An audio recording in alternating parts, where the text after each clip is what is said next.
Hi everyone, it's Top Romance here. Before watching the video, please take 3 seconds to like the video and subscribe to the channel so I can have more motivation to make more quality videos. Thank you so much. I wish you a happy new day. Somehow, by some twist of fate, the female lead gets transmigrated into the very novel she wrote. The plot she wrote is incredibly outrageous. What's it like to be constantly pushed down by the male characters born from her own pen? She wakes up barely covered, utterly bewildered. I was a good person. I woke up transmigrated into these shameful works I wrote myself. In a period of inner turmoil like a raging storm, she screams, "Could it be? I transmigrated into the shameful works I wrote." The scene is absolutely blood-curdling. First, she locks up the famous and flirtatious General Piao Chi in a room and rapes him, ignoring his blushing face and curses of shameless. After that, she's pushed against the wall by the drunken and aroused Grand Tutor. Indescribable things happen from the neck down. Ahem, so I'll describe from the neck up. With the perverted words the Grand Tutor utters, I'm speechless. Not just once, but many times, she's forced into kisses by the Grand Tutor. She thinks, I raped someone, and now I'm being raped. It's truly karma, sparing no one. After much difficulty,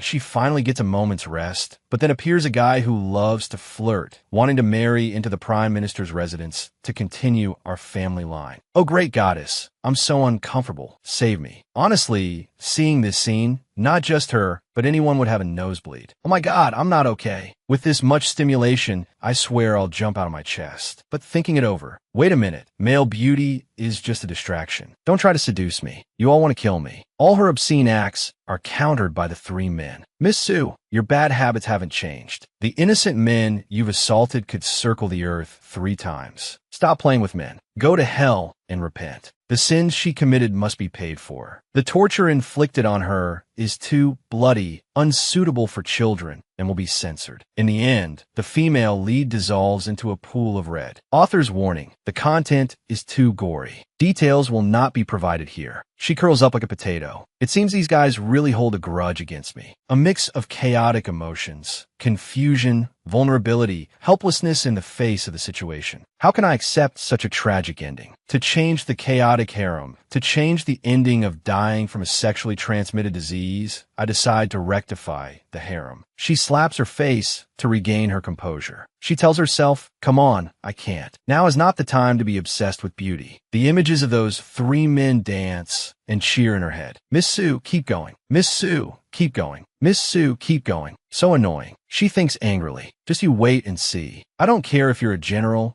a Grand Tutor, or a little prince. Forget romance. Go build a career for me. With a powerful kick, she sent the Grand Tutor flying. The story is recorded in the Meow Meow Handbook, titled Sue Sue and Her 7 Men. The content tells of the love-hate relationship between the capital's top noblewoman, Sue Sue, the legitimate daughter of the general's mansion, and a cast of gorgeous men. She transmigrated into the very novel she wrote, playing the role of her own older sister. These are towering mountains. These are raging waves. Watch how I use my wits and courage to turn enemies into friends with these dangerous men. I'll conquer each one, making them my subordinates, working for me. There's no such thing as Badland, only tired oxen. I must transform from a notorious villainess into a goddess of both beauty and talent. A few words from the author to you, darlings. Are you ready? Readers, fasten your seatbelts and watch how Sue Sue plays with the beautiful men of the realm. The first person she seduces is a young, tender boy with enticing words like, little brother, come play with big sister tonight. In the dark night, with faint glimmers of light, echoes the moaning of the girl. It hurts, but also feels soft, like feathers bobbing on the waves. Her body feels like it's floating on water, bringing a gentle, bone-deep numbness. Her breath and heartbeat are like a surging tide, uncontrollable. The female lead suddenly opens her eyes and wakes up. She sits up, propping herself up with her hand. Her right hand quickly grabbing the blanket to cover her body. Her inner thoughts scream, where am I? Why am I naked? And it hurts. She opens her mouth to yell, shameless. A sudden voice interrupts her outburst. The one who should be saying shameless is me. She turns, momentarily stunned. Oh my God. The man is stark naked, his gaze and his six-pack durian-like body incredibly alluring. The female lead practically has a nosebleed. He's so hot. Her eyes light up at the sight of the handsome man. Blushing, she asks you,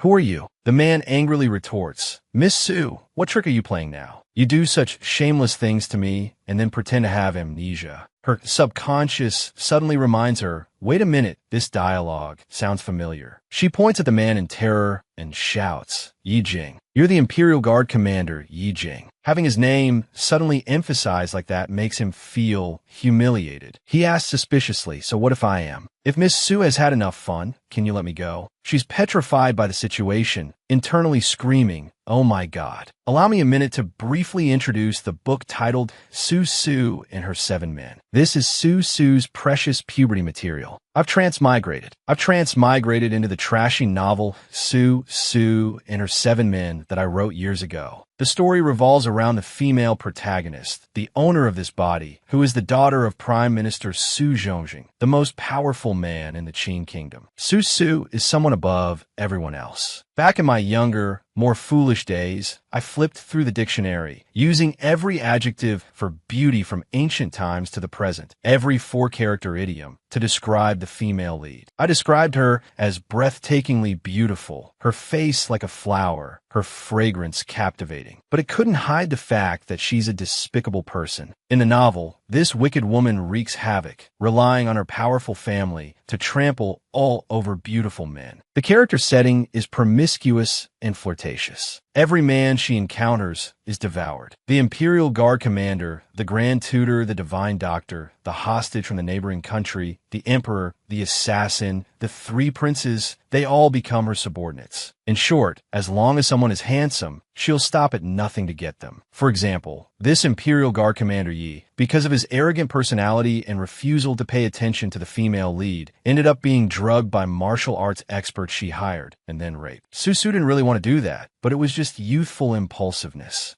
Please forgive me. I was young and naive back then, writing such nonsense. Now, she's filled with regret, wanting to cough up blood. This feeling of shame is similar to accidentally making your cute love diary public. Yi Jing continues, it's best if you kill me today. Otherwise, I'll kill you later to silence you. All the blood drains from her face after hearing the threat. Kill to silence, right? A thunderbolt explodes in her mind. I remember, in the end, the beautiful men couldn't stand the original host's torment, so they formed the Broken Heart Tea Society, joining forces to overthrow the Su family. Every action has consequences, sooner or later. The beautiful men capture Su Su and subject her to both mental and physical humiliation, ignoring her cries and pleas. They use incredibly cruel methods and a wide array of tools. Even more terrifying, the ending of the novel only mentions that the female lead dies from a sexually transmitted disease, her body covered in sores. And there's also a note from the author. The content is too bloody, so I won't go into detail here. Thinking about that tragic ending gives me goosebumps.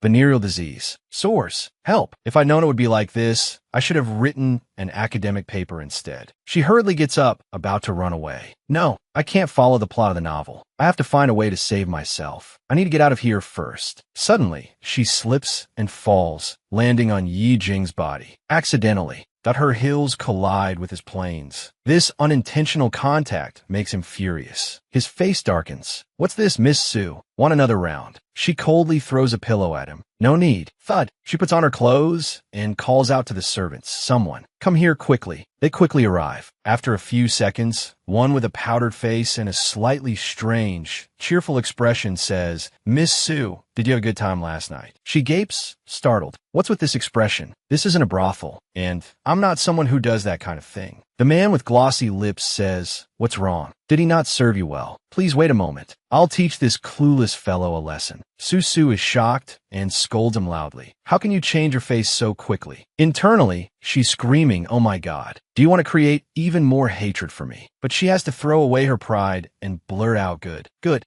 super good. Yi Jing grits his teeth, suppressing his anger. Shut up. The rage emanating from Yi Jing makes Su Su shiver. If I remember correctly, after being forced by Su Su, Yi Jing hated her to the bone. Later, he became the most enthusiastic member of the Broken Heart Tea Society, and his methods of humiliation were the most insane. No wonder Wei Yijing, when he gained power, toyed with her like a plaything, nothing more. According to his character profile, he's arrogant but inwardly insane, a ferocious wolf, a typical cold on the outside, hot on the inside type. In the end, he uses all sorts of instruments, always wanting to take my life. A wild thought flashes through her mind. So, is it still possible to silence him now? Suddenly, she says coldly, "Give me a knife." A servant presents her with a short dagger. She thinks, although beautiful men are great, my life is more important right now. This guy already hates me. To avoid him torturing me to death later, the best way is to nip it in the bud. Knock him unconscious, then find a way to lock him up. The servants behind her start gossiping. What does Miss Su want to do? Who knows? She's the most unrestrained woman in the Qing kingdom. It must be another one of her eccentric hobbies. Should we go help? Hold his limbs down so Miss Su can do more. Excellent idea. This is when Miss Su needs us. Then, 3 or 4 people rush forward to restrain Yijing, despite his desperate cries. Get off. Miss Su, we're here to help you. Be good and let our Miss Su have another go. Otherwise, you'll be the one in pain. Don't yell. Even if you scream your lungs out, no one will save you. The last flimsy piece of the bath towel is ripped away. Yijing's face turns red with anger. You, the excited servants, urge her on. Miss Su, go ahead. This time we're holding him tight. It'll definitely be even better. Su practically has a nosebleed. Good heavens, that's not what I intended. She frantically swings the knife in the air, threatening those around her. Get away from me. Anyone who dares hold him, I'll chop their hands off. Yijing's eyes suddenly turn cold. The ropes binding him are loosened. He reaches for his clothes and puts them on seductively. Putting on an act now is a little too late, isn't it? Seeing his displeased expression, her heart churns. I'm doomed. The bloodthirsty wolf is about to awaken. What should I do? Scream. Scream first. Terrified, she quickly retreats, screaming, "Help! Help! Someone!" 2 servants catch her, asking in confusion, Miss Su, don't be afraid. This time you've conquered his body. Are you afraid you can't conquer his heart? Another servant, trembling, says even if you don't capture his heart this time, it's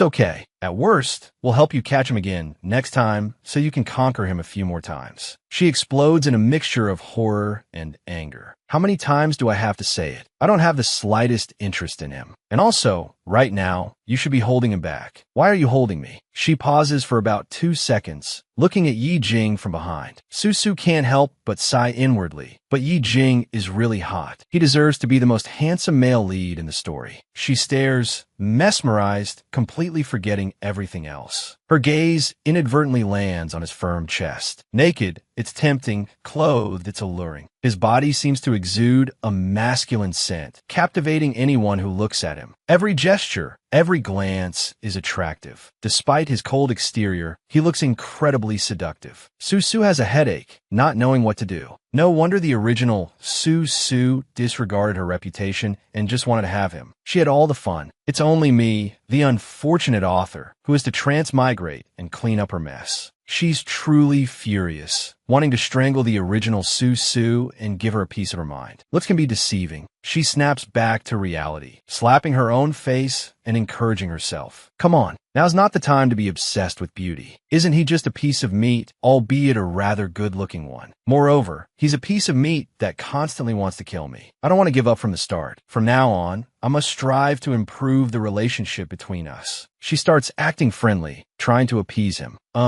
Commander Yi, I think we need to sit down and talk. He dresses, replying coldly. Miss Su, there's no need to mention tonight's events again. Feeling a burden lift from her shoulders, she says cheerfully, Okay. Tonight was just a misunderstanding. Let's forget everything that happened. And start over. Suddenly, Shink, he slams his sword into the wall, asking menacingly, misunderstanding. The esteemed daughter of the Prime Minister, committing such shameless acts. His next words shock her even more. Truly disgusting. His face contorted in disgust. He says, "This he will forever remember today's events. Revenge will be mine." This threat makes Su's heart shrink. This guy really hates me now. She hugs herself, a whirlwind of emotions overwhelming her. Confusion, helplessness, fear, and vulnerability. The stabbing squad appears. Jia speaks first. Miss Su, don't be sad. It's not the first time you've been rejected by a man. He continues, everyone wants to hit you, kill you. You're used to it by now. Bing chimes in, agreeing while taking notes and urging her. It's getting late, Miss Sue. Let's move on to the next step. Her face pales. Move on to what? She thinks suspiciously, why is this guy smiling so lewdly? I have a bad feeling about this. Jia, and Bing look incredibly excited. Next, we're going to the dungeon to sleep with the Grand Tutor. We had a hard time getting him imprisoned, and he has no guards with him. He. The people in the dungeon have all been bribed. This is a great opportunity to sleep with him. He. Susu stares blankly at them. Does it look like I want to? The best way to use the invisibility technique, gradually losing the ability to spit. They're really excited about this. A one-armed person. Bring her to the next target. In order to avoid people, the Grand Tutor usually hides in the East Palace. Doesn't go out. To put him in jail. Yesterday, those villains went to the graveyard and dug all night, just to find the body of a recently deceased woman, and threw it right at his doorstep to frame him. Don't disappoint us. Spring's fleeting moments are worth 1,000 gold pieces. Eldest miss, don't waste any more time. She screamed angrily, heavens. These heartless slaves. Let me go. I won't go. I won't. It seemed like all her efforts were wasted. Her future was ruined. She silently bid farewell to everything. Farewell, my chastity. Farewell, my dignity. Farewell, my honor. In the prison, the Grand Tutor was locked in the innermost room. Your servant will lead you, Mississippi. After dressing up and becoming dazzling, she ordered the servants, wait, give me a piece of paper. I want to write a blood letter expressing my loyalty to the Grand Tutor. The items were brought. She trembled like a leaf, not daring to make the first move with the gleaming knife. She trembled uncontrollably as she picked up the knife to prepare. She was naturally timid, so she had to find another way. Is there a chicken? Give me a bowl of chicken blood. The servant asked. Chicken. Everything was prepared. She held the box in her hand and followed the guards, her heart pounding. Offending Yi Jing, fun was still all right. At most, she would sleep with a knife at night to avoid being killed by him in the middle of the night. But offending the Grand Tutor would make life worse than death. Sir, the person before you is the Grand Tutor of Nanping of the Qing Kingdom. At the age of 7, he already held the title of child prodigy, possessing great wisdom. Cunning and treacherous, he is the most scheming person. The plans he devises are all malicious. He is a key member of the Tsang Lang Tea Society. Later, he will be the mastermind behind the downfall of the Su family. She smiled brightly as a flower and said, Grand Tutor, I've brought you food. In her heart, she thought, therefore, no matter what, I don't want to antagonize this person. It's best if I can turn an enemy into a friend. I'll kowtow and apologize when I see him later. Then I'll give him the blood letter and beg for his forgiveness. Around the Grand Tutor of Nanping, a mysterious fragrance seemed to emanate. He said gently,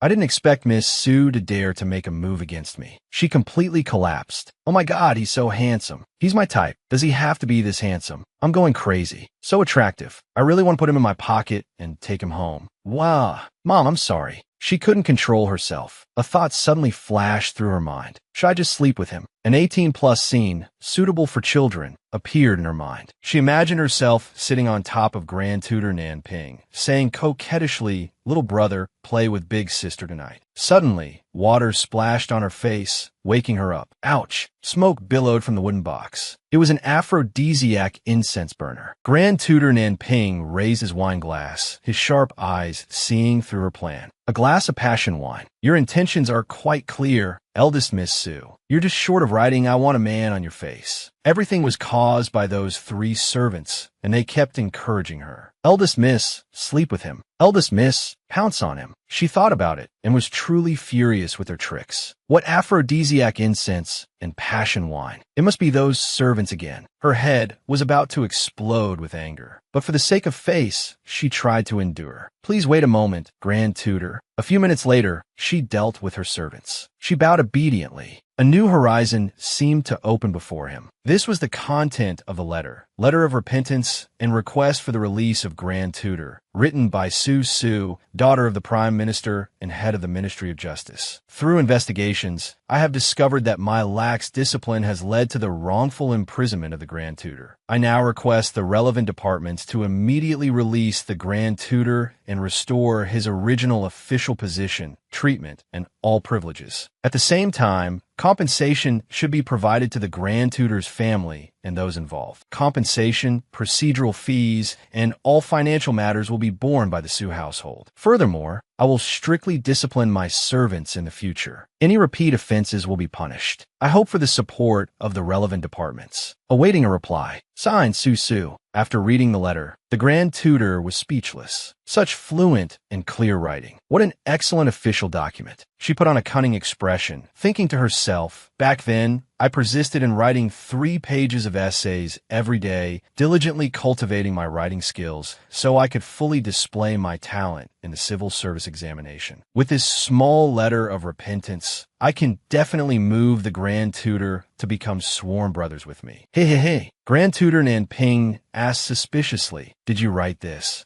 Of course I wrote it. I have to play the part, she lied proudly, unaware that her nose was growing like Pinocchio's. Moreover, I even used my own blood to write it. Grand Tutor, isn't my apology sincere? The Grand Tutor held up a chicken feather, exposing the truth in her words. This is your blood. Then why is there a chicken feather on the blood letter? She was startled, her face turning pale. Does he have to be this smart? Grand Tutor Nanping chuckled. Eldest Miss Su, stop joking. Each of his words was a fatal blow, knocking Su down bit by bit. This humble one, I heard that you're this old, yet you haven't even finished reading the 3-character classic. He cheerfully added his own comment, and you don't even know how to write. A good-for-nothing like you. How could you write such an excellent essay? Su was completely defeated in this game. Damn it, this man is so sharp-tongued. Just like Teacher Kim. The Grand Tutor reasoned seriously. Everyone knows Su is useless. If I'm not mistaken, she probably found someone talented to write it for her. But today, eldest Miss Su is different. Clearly, the voice and appearance are the same, but the demeanor and gestures are like a different person. Could it be that the Prime Minister's Fu is plotting something? A mysterious smile crept onto his lips. This is getting more and more interesting. The aura emanating from the Grand Tutor sent shivers down Su's spine. Why is he looking at me like that? Is there something stuck in my teeth? He raised his wine glass and said, if it truly was written by eldest Miss Su, then the heavens are truly blessing our Qing kingdom. The day our court's administrative efficiency is raised is not far off. A toast to the blue sky protecting our Qing kingdom, for peace under heaven and calm seas. Just as he brought the glass to his lips, Su stopped him. Wait, Grand Tutor, you forgot that glass is the passion wine. You can't drink it. They both watched as the wine spilled onto the ground. Suddenly, Grand Tutor Nanping pressed himself against her. His expression darkened. The Grand Tutor was likely affected by the drug, his body gradually heating up. Ugh, Susu.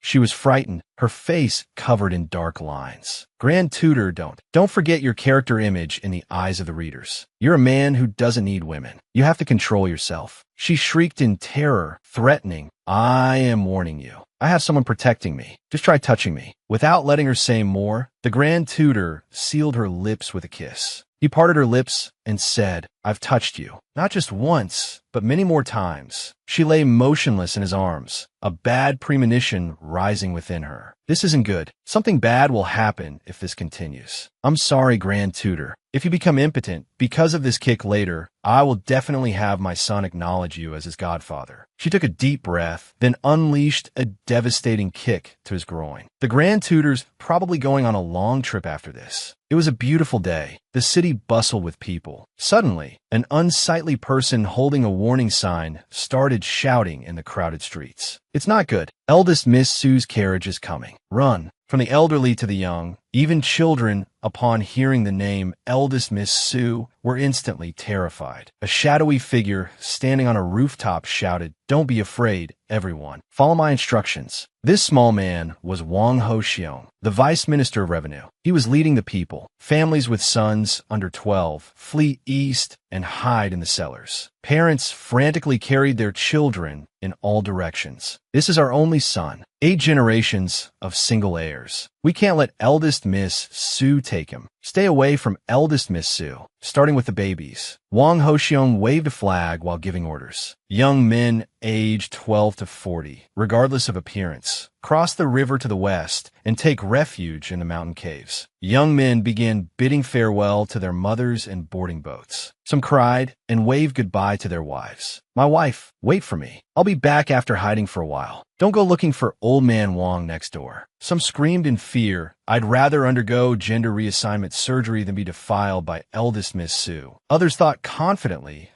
Eldest Miss Su will never have me. Wang Hoxiong urgently ordered those remaining elderly who can't run smear dirt on your faces. Absolutely do not let eldest Miss Su see your faces. The old men reluctantly complied. I'm only 70. I heard I'm also within eldest Miss Su's target range. I hope I won't be taken. Back then, this old man was the most handsome in the village. I can't end up stuck in a cow patty. This eldest Miss Su's carriage arrived, bringing with it a chilling atmosphere. Her face was already gloomy due to her notorious reputation. Finally, I understand what it means to have a bad reputation. She originally thought she would be like other transmigrated female leads, finding a good man in this world to marry, have children, and enjoy a peaceful life. But look, the men here would rather die than marry me. Not to mention the most troublesome issue was offending the sinister and difficult Grand Tutor Nanping. A while ago, I put a coat on him. Grand Tutor, I'll take my leave now. From inside the carriage came 7 screams. Damn it, I can't live like this anymore. At the Prime Minister's residence, servants helped her down from the carriage. Eldest Mississippi, she stepped down, astonished. The residence is so grand. A flustered servant pointed to a small hole. I heard the master has returned. So today, we can't use the main gate. We can only crawl through the dog hole. She pondered the man called Su's father, Prime Minister Su Zhongjing. Initially, he was my biological father. She recalled her childhood memories. Back then, my mother died of illness. My father never remarried. He was both father and mother, raising me. He was second only to the emperor, so I embellished him to the extreme. I made him the prime minister, a position of utmost power and authority. That way, he wouldn't have to work for a few grains of rice and wouldn't have to bow to his superiors. Even though it's a character in this shameless novel, as long as Su Zhongjing is present, the female lead can be an ordinary young lady. At this moment, crawling through the dog hole was an act of elegance. Speaking softly, she resembled a perfect lady. To avoid upsetting him, I'll sneak in, just as she was halfway through the hole. A loving voice called out, "You unfilial child. You still have the nerve to come back. You've completely disgraced me." The dignified-looking man was Su Zhongjing. He angrily scolded her. "You're the eldest miss of the prime minister's residence, yet you have no talent or virtue. All you do is gallivant with men all day. What a disgrace." Her eyes widened. "I've been discovered." Suddenly he paused. "Wait a minute. What?" One moment he was stern, the next he was weeping profusely. "My daughter, yesterday there were 333 hairs on your forehead. Why is one missing now?" His fury ignited. He roared, "Which scoundrel dared to touch a single hair on my daughter's head? I'll shave his head and make him a monk." This was truly the father of the prodigal daughter in legends. Su, trailing behind, thought speechlessly, "No, daughter, you're the prodigal one. Father's the most outrageous boss in this whole story. You're not dragging me down, he is." Back in her room, she lay down and imagined her father as a monk preaching, "My daughter, you're grown up now. Wandering around all day like this, you're ruining your reputation. How will you ever get married? I'm so worried, my daughter. I only have you as my daughter. You must understand this father's heart. My daughter, I'm old. I just want to find a good person for you to marry. That way, I can also hold my grandchild soon." She was moved to tears. In this world, only father is good to me. She decided, starting tomorrow, I must give up beautiful men and be a good daughter. I'll make father proud. Goodbye to those handsome men. I don't want to see them anymore. General Yi, Grand Tutor, the Xiongnu Prince, and the Divine Doctor, all of you disappear. Just thinking about it made her giggle. Hee. Suddenly, a ripping sound. Then a white cloth covered her nose. Caught completely off guard. Outside, a thunderstorm raged, rain pouring down in front of a small temple. Su was thrown to the ground with a thud. It turned out her kidnapper was none other than Yi Jingfan. "Eldest miss, it's time to settle our debt." She gasped in astonishment. Why are you here?" Inwardly, she thought, why does Yi Jingfan look so disheveled? What on earth happened? His face was dark, his teeth gritted as he spoke. "Thanks to eldest Miss Su, my Yi family was falsely accused of colluding with the enemy. My entire family was beheaded in one night. My father is dead, my mother committed suicide, and my youngest brother was sent to the Jiaofeng office as a prostitute." Upon hearing this, it was as if lightning struck her. I remember now. In the novel, Yi Jingfan, guarding the border, was framed by my father and the Xiongnu Prince. Because of this, the court officials accused him of colluding with the enemy. Plus, some people, wanting to curry favor with Su, added fuel to the fire. pushing the Yi family into hell. But he was falsely accused by that Xiongnu prince. The Yi family was innocent. Yi Jingfan didn't say much, but picked her up, ignoring her struggles and shouts. "Hey, where are you taking me?" He coldly replied, "The Dark Denver." She panicked, knowing what that place was like. The Dark Denver, you have to entertain 70 to 80 beggars and wanderers a day. You suffer all kinds of humiliation. It's a fate worse than death. You won't even last a day before being played to death. The cogs in her brain started turning. No, I have to turn this around, right? He just mentioned a younger brother in the Jiaofeng office. She hurriedly spoke, stopping him in his tracks. "Wait, I can save a younger brother." He startled, turning back. He asked suspiciously, "How do you plan to save my brother?" Yi Jingfan turned his head and pressed Su Su. "How do you plan to save my brother?" At Union Tower, the two climbed onto the roof to observe. Yi Jingfan continued to ask, "My brother is inside. How do you plan to save him?" At this moment, Su Su was racking her brains. Commoners have brothels, the Dark Den. Government officials have the Jiaofeng office. The Jiaofeng office specifically provides official prostitutes for officials and scholars. According to the original novel's plot, the people of the Qing kingdom not only enjoyed the company of women, but also men. Therefore, the Jiaofeng office was divided into brothels for women and pleasure houses for men. Among them, Union Tower was the finest male pleasure house. Since he was assigned here, it's clear Yi Jingfan's younger brother possesses some degree of attractiveness. She recalled her former glorious image, being respectfully greeted with, "Eldest Miss Su, you've worked hard." Previously, this eldest miss was a regular here. Every visit was met with enthusiastic greetings from the Jiaofeng office, like a state leader visiting a foreign country. Gongs and drums resounded, firecrackers popped, red flags waved, and crowds thronged. Her drawing power was 100%, but in her current state, who would recognize her? She dejectedly imagined being scolded and driven away. "You're not worthy." Filthy and ragged, shivering in her tattered clothes, she feared she'd be chased away by guards before even getting within 3 meters of the door, lest she'd dirty the floor. Su Su then awkwardly replied to Yi Jingfan, "It's a small matter. Although I'm very familiar with this place, but would you please find me a new set of clothes? Dressed like this, I'm afraid I won't even get through the doors of Union Tower." Hearing this, Yi Jingfan pondered silently. Suddenly, they saw a couple embracing and walking out. Unexpectedly, it wasn't a woman, but a man dressed and made up as one. They clung to each other, whispering sweetly, "You're so bad. Remember to come find me next time, darling. I want to devour you." Just as they were about to share a passionate kiss, a voice rang out, "Hold it." Yi Jingfan cracked his knuckles, his voice laced with suspicion. "Before I make a move, I want to be clear. You're both men, right?" They fearfully replied, "Why, yes, we're men." "So what? It's not against the law to dress a little revealingly, is it?" Without another word, Yi Jingfan ripped off the woman's clothes and handed them to Su Su.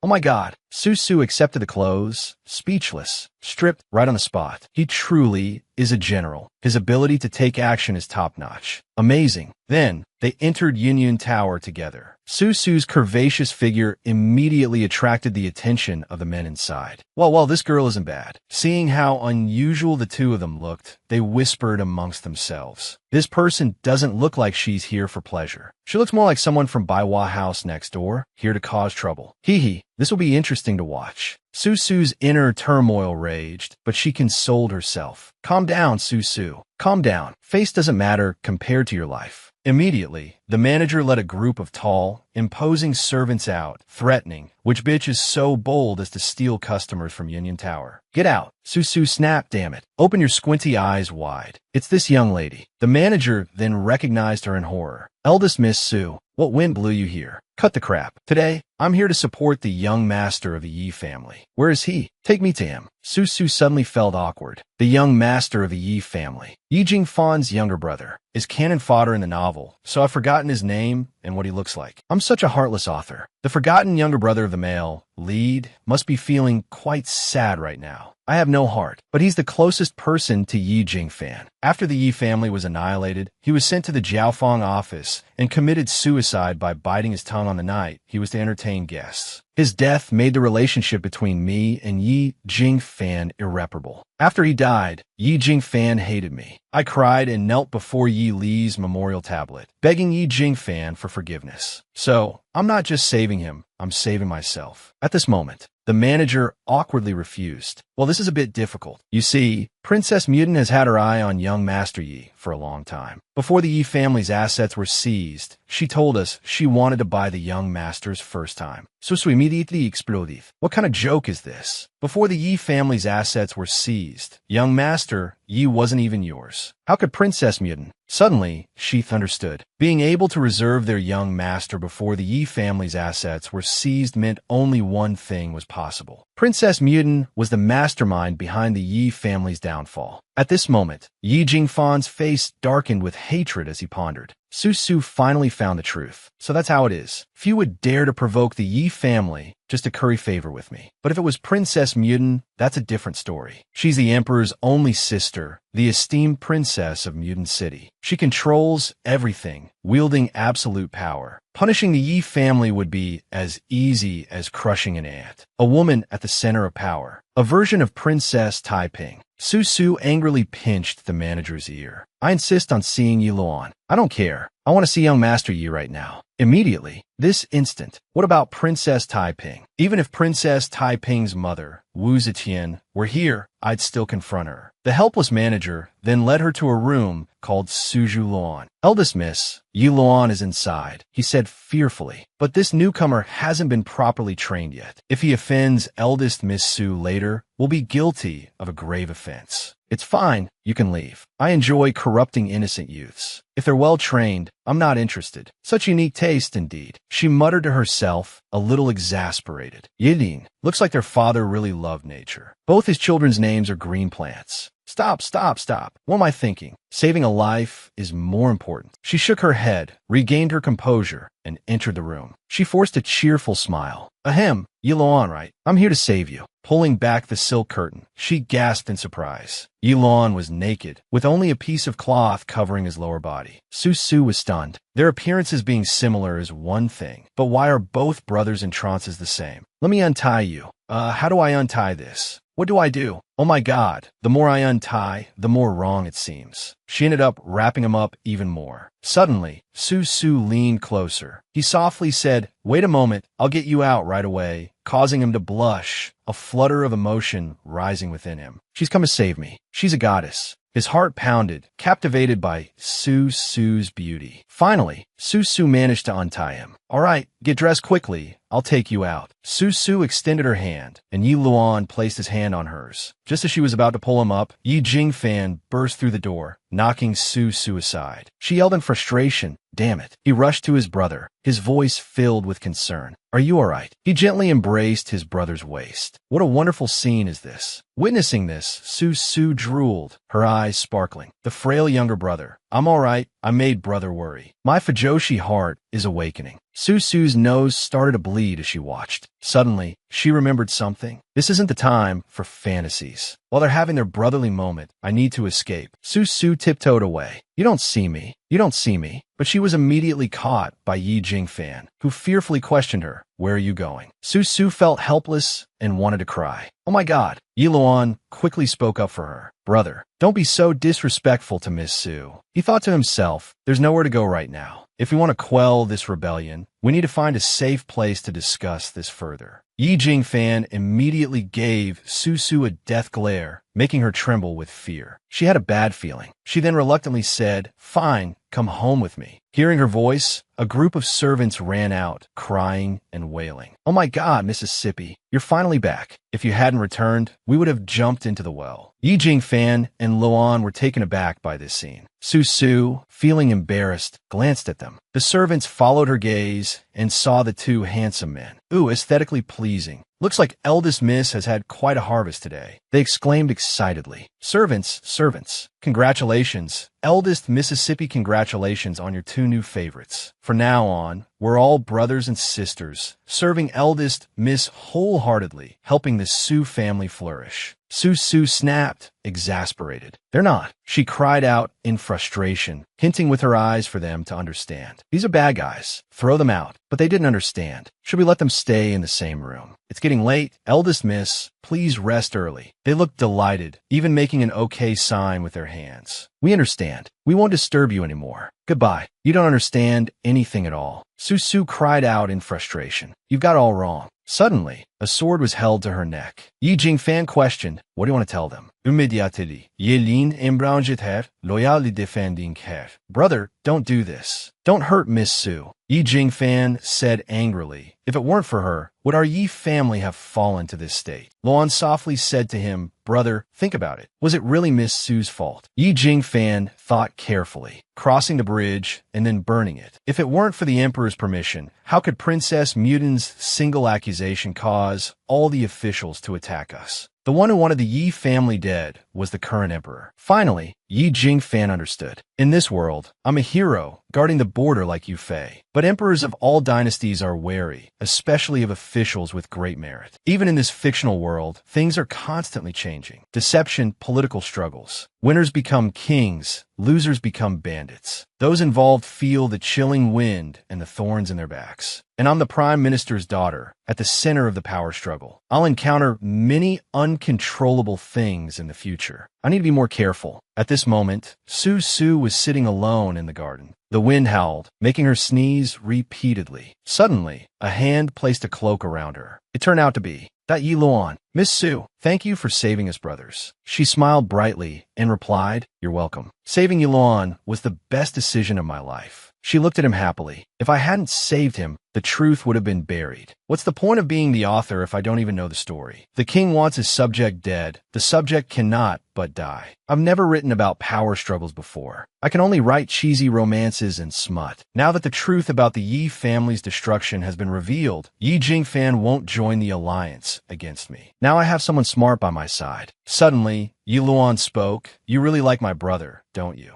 Su was horrified. What were you talking about? Luan said cheerfully, I remember that day. When I returned to the Imperial Academy, you pulled me into an alley. Then you took out a pile of gold, silver, and jewels, asking me to help you pursue my brother. Su felt utterly helpless. Past is past, my dear female lead. Can't you do something more believable? She was so angry she wanted to punch her past self. Yi Luan then gently asked, so, do you still like my brother now? Su immediately responded with annoyance. No, I don't like him. She lamented, I forced myself on him before, and he hated me so much he wanted to die. How can I still like him? She started sadly singing to herself. Let's not talk about the past. Life is already hard enough. Even if we can't erase the memories, love and hate are still buried in the heart. I forced myself on him before, and he hated me so much he wanted to die. How can I still like him? Hearing this, Yi Luan was overjoyed. That's great. He bluntly asked Su, what do you think of me? Su Wistand. What? What kind of bizarre plot twist is this? Yi Luan declared boldly, as one of the last two male members of Yi family, I must marry and have children, rebuilding the Yi family. Only then can I live up to my ancestors. Su felt a sense of foreboding. I have a bad feeling about this. Then, Yi Luan gently knelt down and kissed her hand. Will you rebuild the Yi family with me? This translated to, will you bear my children? Su imagined herself giving birth every day, holding babies in her arms, saying, husband, this is your child. She yelled in exasperation, you're thinking too much. Just then, Yi Jingfan appeared and said loudly, I do. He then angrily reminded Luan, stay away from this woman. Luan, feeling wronged, shielded Su and questioned Yi Jingfan. Why don't you like Miss Su? She just said she doesn't like you anymore. If that's the case, why can't I pursue her? Yi Jingfan frowned and stammered because he was thinking about what happened between him and Su. It didn't work out, and he couldn't tell Luan about that day. He looked down and said helplessly, I'm not comfortable leaving you with someone like her. Our parents' spirits in heaven wouldn't be able to rest. Luan looked at him, feeling wronged, his eyes brimming with tears. Su angrily questioned, hey, what do you mean someone like me? Get straight. I'm not joining your Yi family. You're the one staying at my Su residence and refusing to leave. She said exasperatedly, PSH, who wants to join your Yi family? Even if you came with a grand sedan chair, this young miss wouldn't go. The two continued to bicker. What? Not letting me tell the truth. Suddenly, a shout rang out, eldest Mississippi. Why are you still here? A servant urgently yelled, run away. The master is coming to inspect the rooms. They faced the impending storm with surprising calmness. Then, Su cried out and dragged the two criminals away. Oh heavens! Hide quickly. The servants may not know who you two brothers are, but my father, the Prime Minister, definitely does. If he finds you, a veteran official like him will definitely throw you into the dungeon. Won't we be back to square one? No. She shoved them into a wardrobe, but then realized with dismay that the wardrobe was made of gauze and people could see through it. This won't work. Then she told them to hide under the bed. No. The first thing they do during room inspections is check under the bed. You'll be caught for sure. She racked her brain. How did Su usually hide men? I remember writing about it. Come on, remember.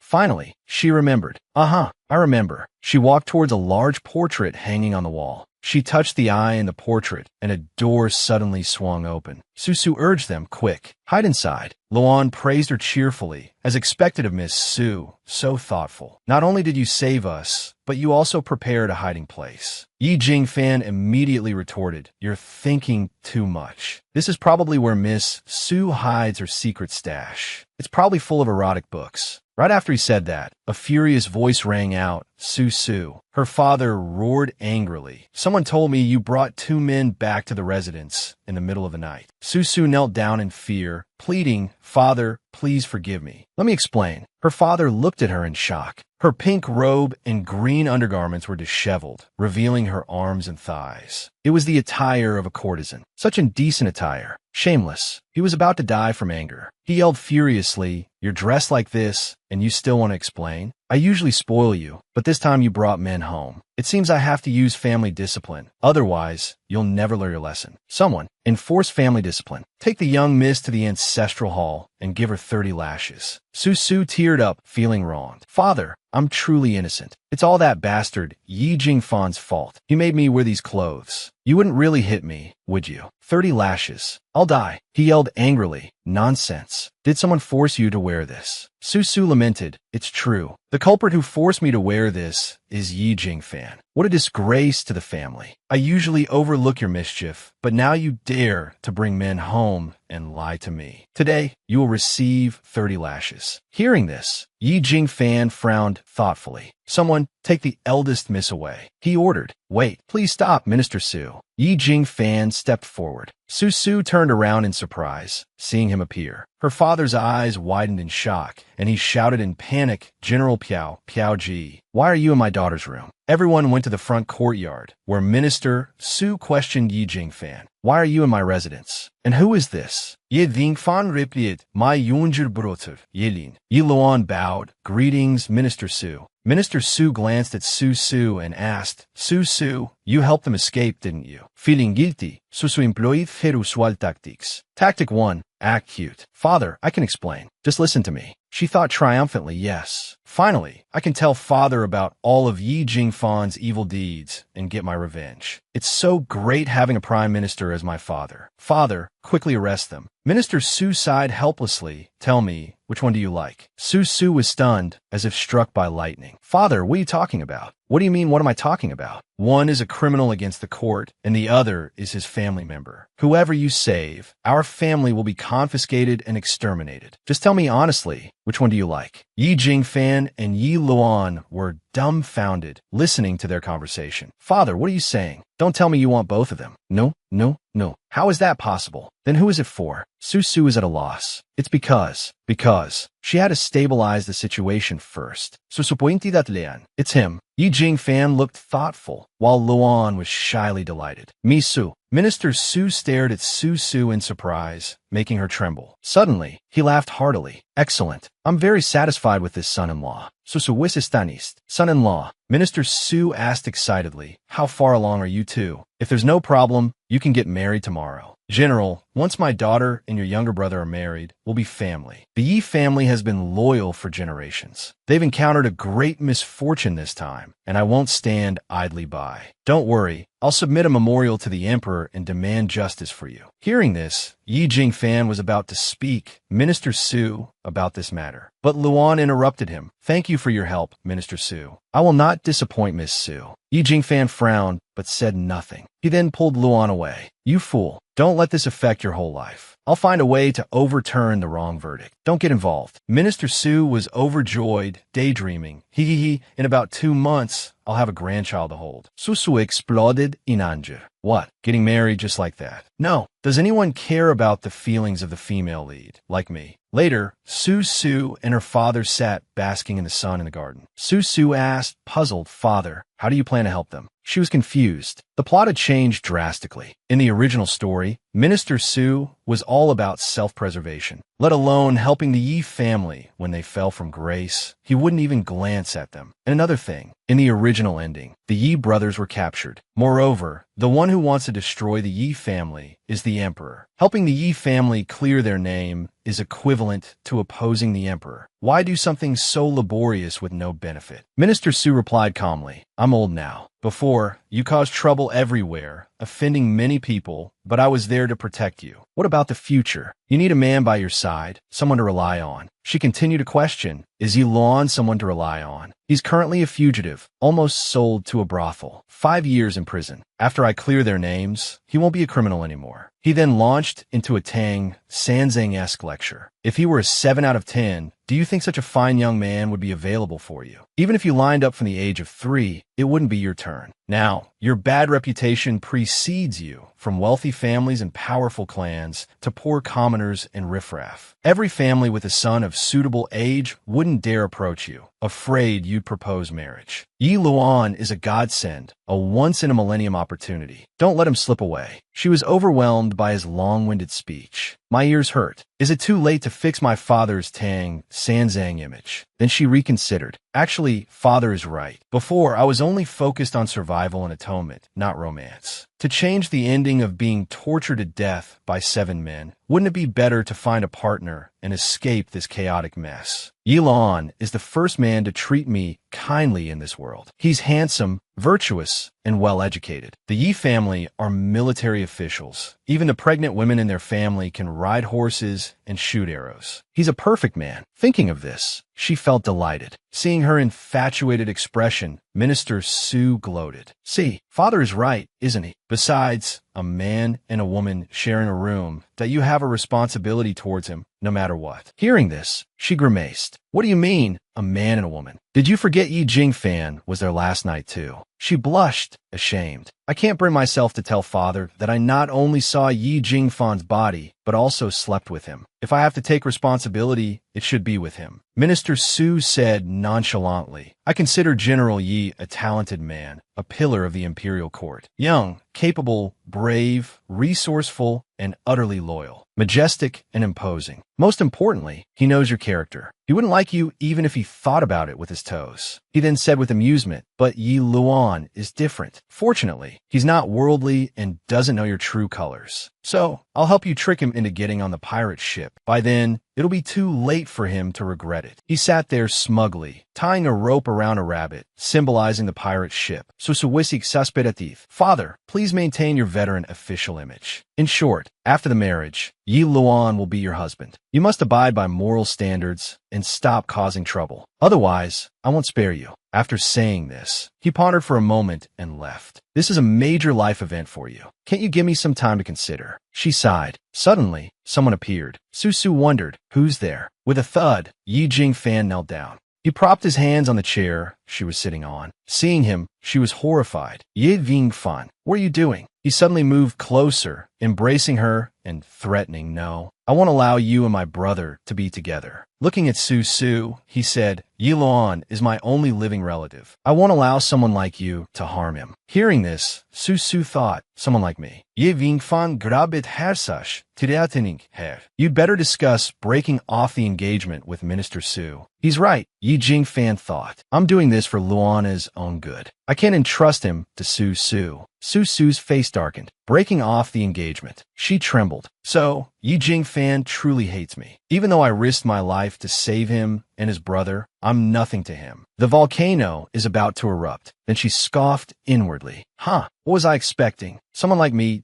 someone like me. The volcano erupted. Welcome to Rage Canyon. Your friend, Furious Su, is online. All troops, prepare for battle. She stood up furiously, yelling in his face, what do you mean someone like me? She raged. Yes, I was promiscuous before, but aside from drugging you once, what else have I done wrong to you? I risked everything, committed a crime, to save you, not for you to mock and scorn me. I am doomed. I'd be better off picking up a stray dog. At least it would be more grateful. Take it and raise it yourself. Yi Jingfan, terrified, crumpled to the ground. It was the first time he'd witnessed the terror of a woman's wrath. Suddenly, someone pulled at her sash, partially exposing her cleavage. Yi Jingfan stared at Su Su, dumbfounded. She snapped, "My mountains are towering, my valleys are lush. It's not your place to criticize." She angrily retied her sash and stormed off. He's supposed to be the male lead in this story, and he treats me like this. On what grounds? Yi Jingfan sat there stunned, then thought resentfully, that's right, why? Why did I treat her like that? How do we even first meet? He recalled the past. 1 month ago, I led 100,000 troops into the northern region, crushing the Xiongnu's main force. Like splitting bamboo, we annihilated their remaining forces in one fell swoop, resolving the border issue that had plagued the Qing kingdom for centuries. Our soldiers have toiled tirelessly. The generals cheered. For the people, we swear to follow General Yi to the death. Our soldiers have guarded the border with me for over 5 years, concealing their talents and biding their time until we could defeat the Xiongnu. The emperor has decreed that we return to the capital tomorrow. The generals' minds were filled with sinister images of Su Su. Just you wait. They trembled at the thought of returning to the capital. Wouldn't it be like washing up and offering ourselves to that lecherous Miss Su? We'll surely be captured and squeezed dry until we die. They wailed in fear. If we encounter the legendary Miss Su, we're doomed. Will the emperor reward us or punish us? Should we hurry to Taobao and buy masks? If we don't, the good ones will be sold out. Yi Jingfan was puzzled by their behavior. We've won the battle. Why are you acting like we've lost? Unaware of the rumors circulating in the capital, Yi Jingfan, a veteran officer, was solely focused on achieving glory and serving his country. At this moment, a soldier arrived, holding a pig-headed mask. "General Yi, I'll lend you this mask. You must wear it when you enter the capital tomorrow. Rumor has it there's a demon-like woman in the capital who specializes in capturing men." Yi Jingfan, unconcerned, refused the mask. "It's unnecessary," Yi Jingfan said dismissively. "Just a woman. Could she be more terrifying than the Xiongnu?" Then, the dashing Yi Jingfan returned to the capital. The brave general refused to wear the mask, feeling it would disgrace the army. People saw him and cheered, "General Yi. General Yi, welcome back to the capital. Such a young and accomplished man. I wonder how long General Yi will stay in the capital this time. General Yi, I'm willing to bear your children. General Yi." At this moment, Su Su stood on the upper floor of a building. Hearing the calls, Yi Jingfan looked up and saw her. The scene was quite romantic. He gazed at her, mesmerized. So beautiful. Then, the smug Su Su threw an embroidered ball down. "General Yi, catch this." Unexpectedly, it hit him squarely in the face. "General, are you all right?" He was hit so hard his nose bled. Holding the embroidered ball, he thought, "I'm grown now. My family keeps urging me to settle down. It's time to marry, have children, and build the Yi family. I wonder who this young lady is. How old is she? What's her personality like? I'll keep this embroidered ball. I'll also make inquiries and see if I can find out which family she belongs to. I wonder when I'll see her again." He was lost in thought. 3 days later, he never expected to see her again under these circumstances. The most lascivious woman in the capital, Miss Su, has barged into the villa, intending to snatch a strong man. Yi Jingfan and his men marched angrily towards the scene. "Follow me inside." Su Su furiously tormented the man. "Who would like this ugly man? Where's the general from the other day? I want him. Him.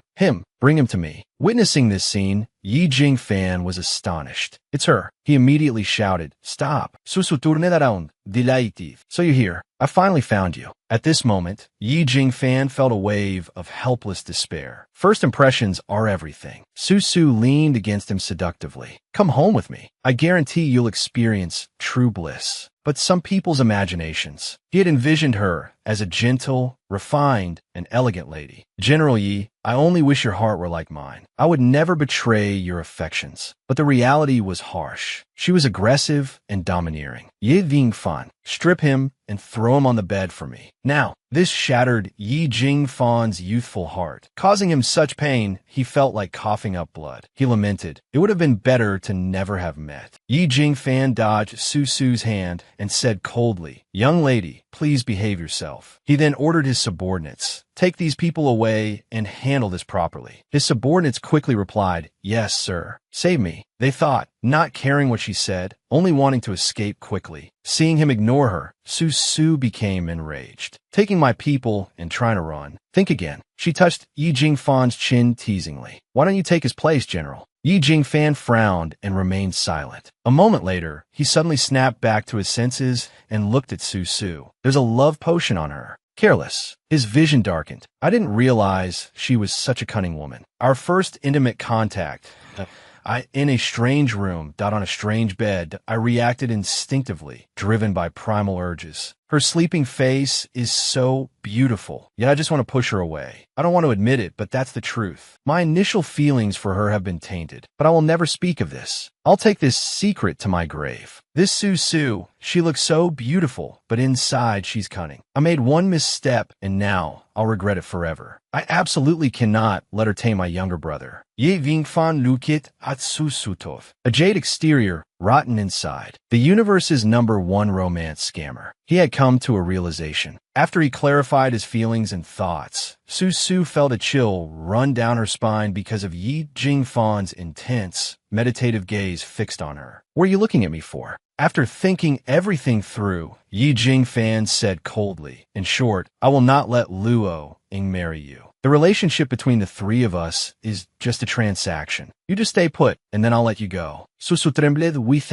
"You force me. You force me. You force me." Unable to hold back any longer, she exploded. "Fine, consider what happened before a transaction. But what about after? You ate my food, stayed at my place, and now you want my father to help clear your name. How does that work? If you're not satisfied, you can back out of the transaction. No one's begging you. Three-legged frogs are hard to find, but two-legged men are everywhere. The Su family isn't short of potential sons-in-law. You go out there and see if anyone else will help you with your case. You won't find anyone. Only the Su family would make such a losing deal." Yi Jingfan hurriedly tried to calm her fury. "Calm down first." Su Su, as if losing her mind, shoved Yi Jingfan hard. "Don't touch me. Get away." She then kicked him hard in the stomach. A moment later, Yi Jingfan sat down on a rock, groaning in pain, touching his forehead in exasperation. "Aren't you afraid I'll kill you? I've never laid a hand on a woman before, so I can only endure this." Su Su angrily pointed at him and continued to scold him. "Go ahead and kill me. I dare you. Let me tell you, my father has a hostage. If you kill me, my father will make Yi Luo Ying die with me." Yi Jingfan punched a large rock beside him in fury. "Preposterous. You two aren't even married. On what basis should he die with you?" Seeing the rock crack from his punch, Su Su said timidly, because Yi Luo Ying likes me. He proposed to me, and the person I want to marry is Yi Luo Ying, not you. Did you eat something sour? Why are you so bitter?" Yi Jingfan was stunned. He turned his back to her, speaking with forced reason. "An older brother is like a father. Now that our parents are gone, as his older brother, I have to look after him. If he wants to marry, I have to vet his choice first. Susu was furious. So you're saying I'm not good enough for you, is that it? This Yi Jingfan is going to be the death of me. I have to teach him a lesson." Su Su chuckled and looked at him, asking, "If I'm not good enough for you, why did you touch me just now?" Yi Jingfan lowered his eyes and remained silent. Su Su, now embodying a devil, smirked at him. "Say something, Yi Jingfan. If you hate this body so much, why did you touch it? Why did you kiss it? Don't you know kissing can get someone pregnant?" Thunder rumbled. Yi Jingfan, completely bewildered by her words, asked, "Just now duck and get pregnant." Seeing his reaction, Su Su became even more mischievous, thoroughly gaslighting him. "Of course, an innocent child. If I get pregnant, I will definitely give birth. Will you acknowledge the child then? The Yi family is declining now. What if it's a boy? Will you let him claim his rightful place and help the family prosper? If you acknowledge the child, will you also acknowledge the mother?" Su Su laughed inwardly. "No way, this idiot actually believes me. He's so gullible." Yi Jingfan, as if his system had crashed, stared blankly at her. Unable to contain herself any longer, Su Su burst into laughter. If you don't want to be a father, then don't mess with me again. Yi Jingfan, my dear brother, your sex education seems to still be in the literacy eradication stage. Don't blame your older sister for this. Yi Jingfan stood silently in place, his hand clenched at his side. A moment later, Yi Jingfan, radiating a murderous aura, went to the study to find Su Zhongjing. Su Zhongjing frowned at him. What brings General Yi here today? Su Zhongjing's hand holding the brush trembled. He suddenly felt a chill. The brush in his hand stiffened. He's definitely here to break off the engagement on his brother's behalf. Just as he thought, Yi Jingfan looked at Su Zhongjing and said solemnly, Prime Minister, please cancel the engagement between my younger brother and your daughter. Su Zhongjing, unable to contain his anger, slammed his hand on the table and stood up. What do you mean by this, General Yi? My Su is the Prime Minister's daughter, a member of a noble family, a family that has held high positions in the imperial court for generations. She's a lady of noble birth. Is she not worthy of a younger brother? Seeing Su Zhongjing's misunderstanding, Yi Jingfan quickly explained, Prime Minister, you misunderstand. I'm not here to break off the engagement. What if I marry Su instead? What do you think? Su Zhongjing stared at him in astonishment. You want to marry my daughter instead of Yi Luoying? Did I hear that correctly? Outside, birds chirped in the trees. Inside the study, the air was thick with surprise. Su Zhongjing couldn't believe it. He narrowed his eyes at Yi Jingfan. Yi Jingfan, if I remember correctly, you had quite the prejudice against my daughter. If that's the case, why do you want to become the Su family's son-in-law? Outwardly, he appeared composed, but inwardly, he was ecstatic. Am I dreaming? Someone as outstanding as General Yi is proposing to Su. No, I have to understand this boy's intentions first. What if he marries into the family and then kills his father-in-law to seize power? Su Zhongjing, as if afflicted by paranoia, watched Yi Jingfan. Yi Jingfan spoke sincerely. I can't become the Su family's son-in-law just yet. My intention is, after the Yi family's name is cleared, I will come with a grand procession to welcome Miss Su as my official wife. Su Zhongjing was so excited he could barely contain himself. Official wife. Matriarch. Heavens, I have no regrets in this life. Calm down. Compose yourself. I can't lose my composure as Prime Minister. He forced down his excitement, suppressing a smile. Why would you marry Su in place of your brother? Yi Jingfan calmly replied, I understand her better than my brother. My brother comes from the Imperial Academy, immersed in the 5 classics and moral philosophy. He's innocent and upright. If he were to discover Su's true nature later, I don't know what would happen. Su Zhongjing nodded in agreement, murmuring, makes sense. Which man could stand having an entire forest growing on his head? Yi Luoying's affection for Su is probably due to his ignorance of her scandalous past. If Yi Luoying were to wrong Su in the future, it would be too late for regrets. Compared to the naive Yi Luoying, Yi Jingfan, who knows the truth, is more suitable for Su. He scrutinized Yi Jingfan from head to toe. In terms of appearance, he had a handsome face and a dignified posture, like Mount Tai amidst the clouds. In terms of temperament, in battle, he was as fierce as a god of death, but in repose, he was as aloof as the border moon. In terms of character, it was said that the men of the Yi family only took one wife, more devoted than Mandarin ducks. In terms of talent, he had defended the border for over a decade, practically a king in his own right. No one in the border camps, in terms of talent or character, could compare. Su Zhongjing was extremely satisfied. He cleared his throat and said, Since you've put it that way, I'll give you a chance. I'll have people spread word on the streets, extolling the Yi family's contributions over the years, emphasizing the tragedy of a loyal, patriotic hero. After a month, on the Empress Dowager's birthday, I will officially petition the court to clear your family's name. Yi Jingfan nodded seriously. I understand. Within a month, I will definitely bring Miss Su into the Yi family. He thought she might be pregnant and resolved, if Su is carrying my child, I should take responsibility for both mother and child. Elsewhere, Su's panic screams echoed throughout the small courtyard. Seeing the blood flowing profusely from her body, she clutched herself in fear. Heavens! What is happening? No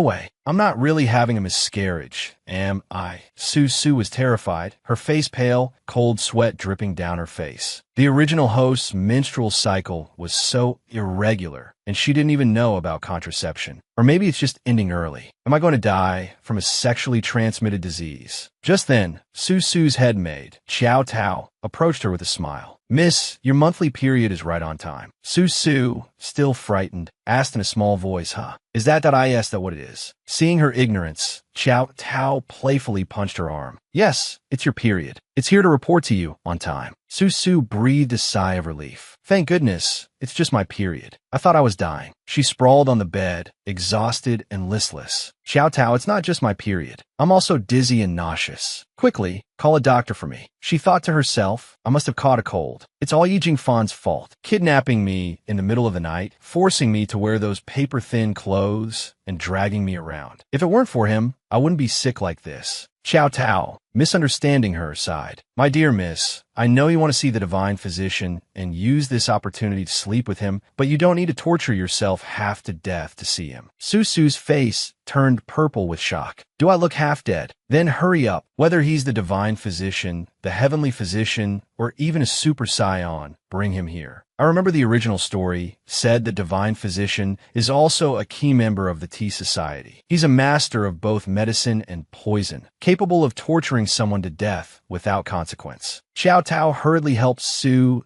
lie down to rest. Yes, young miss, please rest first. Then she looked outside and shouted, quickly, invite the divine physician. Su sighed inwardly. But I can't worry about that now. I need to treat this cold first. I'm dying here. Chow Tao lit some incense and closed the bed curtains for Su. I've lit the incense for you, Mississippi. Please rest. I'll wake you when the divine physician arrives. Soon, Su fell into a deep sleep. Chow Tao stood at the head of the bed, her eyes filled with malice as she looked at the sleeping Su. She snorted, You slut, Su. It would be best if you died from this illness. She gripped Su's chin. I originally thought I could seduce the master, become his concubine, and bear him a son. A mother's status rises with her sons. But master only cares about you, never giving me a second glance. That's why I've spent so much effort on you all these years. Fortunately, after years of painstaking training, you've finally gone from being the talented and virtuous daughter of the Prime Minister's manor to a talentless, incompetent,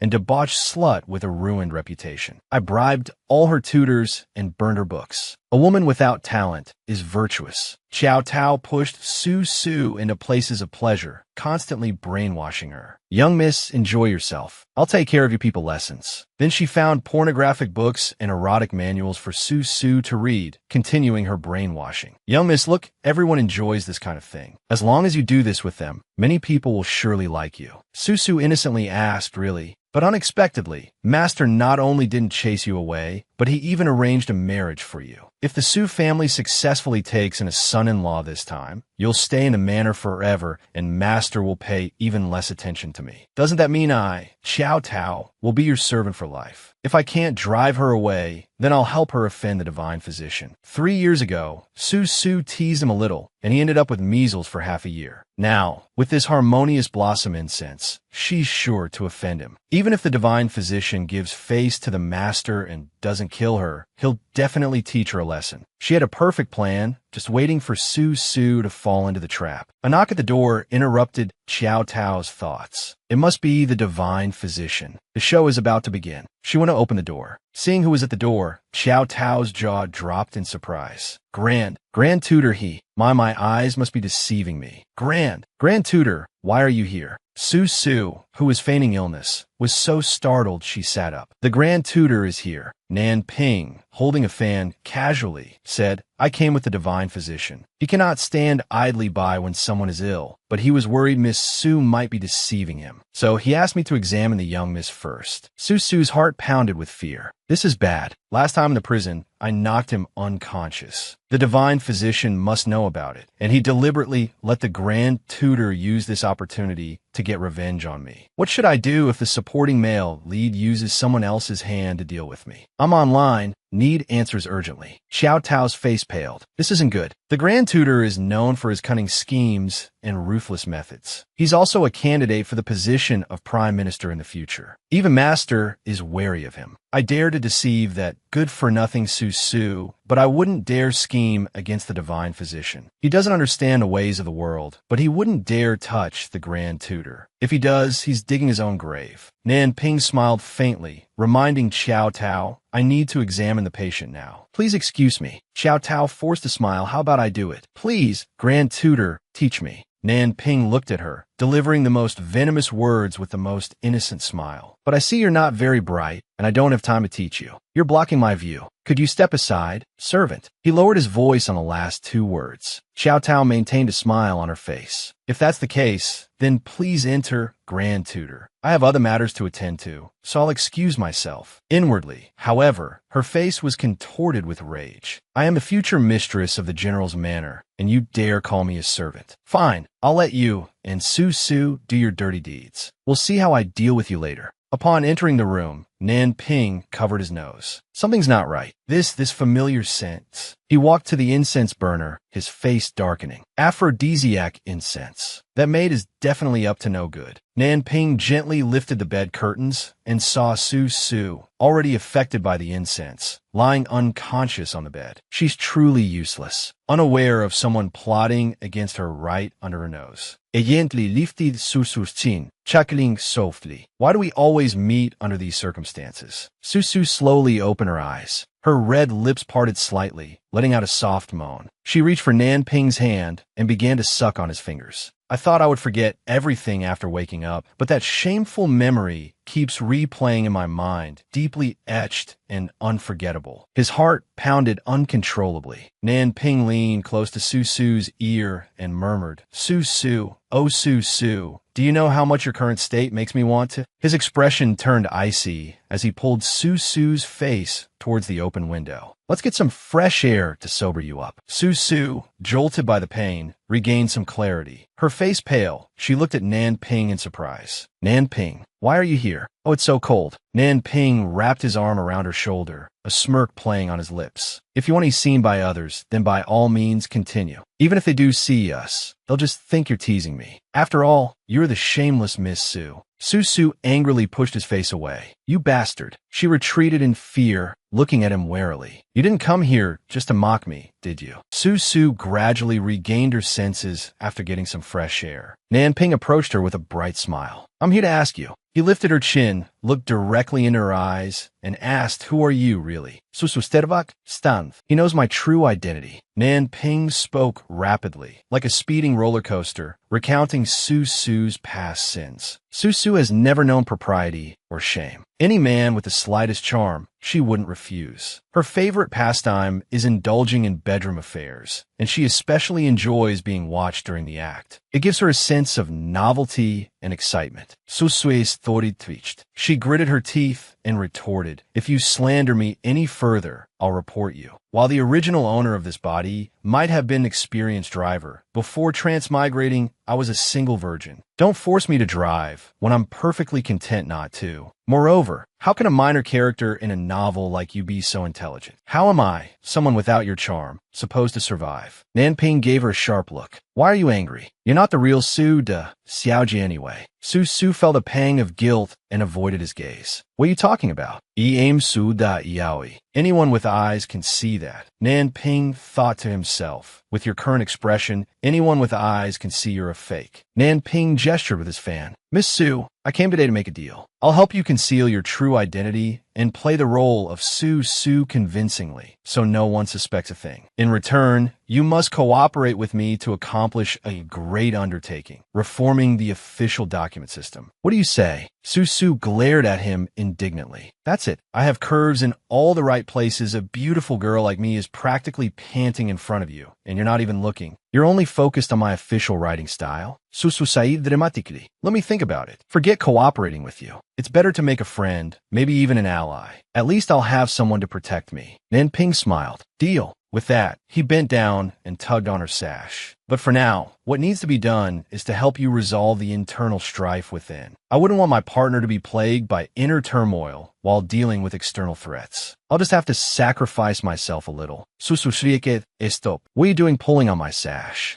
A moment later, Su Zhongjing looked at Xiao Tao with confusion. Xiao Tao, why did you drag me here in such a hurry? Xiao Tao thought smugly. Just wait until the master sees Su Su's disgraceful behavior, and the grand tutor learns that his precious daughter is seducing his sworn enemy in court. He'll be utterly disappointed in her. Maintaining a worried facade, she urged Su Zhongjing, Master, hurry. Something terrible has happened to Mississippi. Then he'll abandon Su and focus all his attention, money, and time on me. The two tiptoed to Su's door. Ambiguous sounds drifted from within. Casket harder, lower, right there. Yes, right there.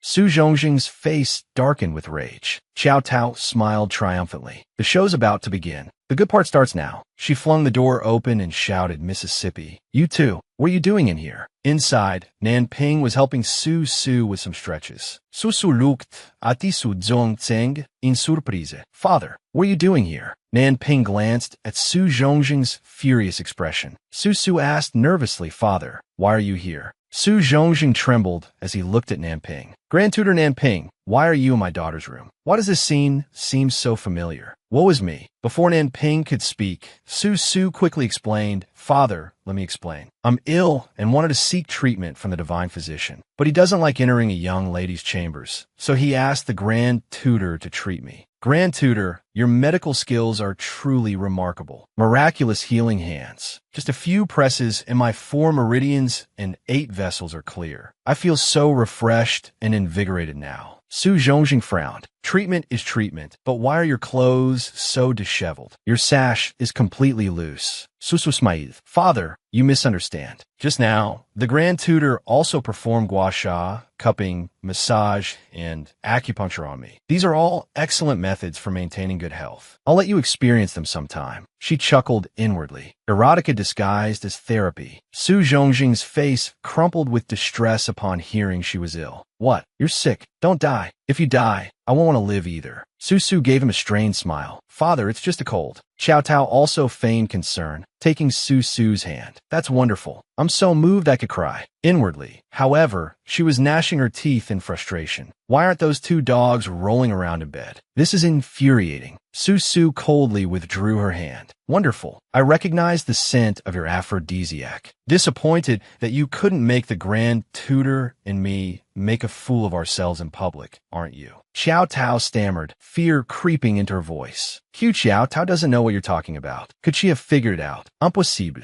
She's just a good-for-nothing. Besides, I was so careful. Su walked towards the incense burner, a cold smile playing on her lips. Open schemes are easy to avoid, but hidden arrows are hard to guard against. You didn't expect that nothing happened between the Grand Tutor and me, did you? Here's the evidence. The aphrodisiac incense. I'll have a physician examine it immediately. Should I also have someone search your room? Qiao Tao trembled, fear consuming her. Su Zhongjing's face darkened with rage. What? You dare to drill my daughter? Someone, drag her out and give her 20 lashes. Qiao Tao frantically dropped to her knees, clutching Su Zhongjing's leg. Master, please spare me. Qiao Tao is weak and frail. 20 lashes will surely kill me. She turned to Su, pleading, Mississippi, please save me. For the sake of our sisterhood, all these years. She thought triumphantly, yes. Even though I've been exposed, Su trusts me. I just need to cry and say, I accidentally picked the wrong incense. A soft heart like her won't punish me. Mid-gloat, Su slapped her hard across the face. Think again. Su glared at her furiously. How amusing. I have no sister who would drug me. After the fever broke, I started to suspect you were the one behind the rumors that ruined my reputation. When I started learning calligraphy, you brought me erotic paintings. When I started learning etiquette, you told me I was a young miss, and young misses only needed to eat, drink, and be merry, that etiquette was for servants. On my 11th birthday, you ignored my fear and brought a man into my room, calling him a gift. And every festival, you urged me to find a man as if I couldn't live without one. If it weren't for you, how would I have become this notorious libertine whose reputation scares even the most seasoned men? Qiao Tao stammered, trying to defend herself. I was only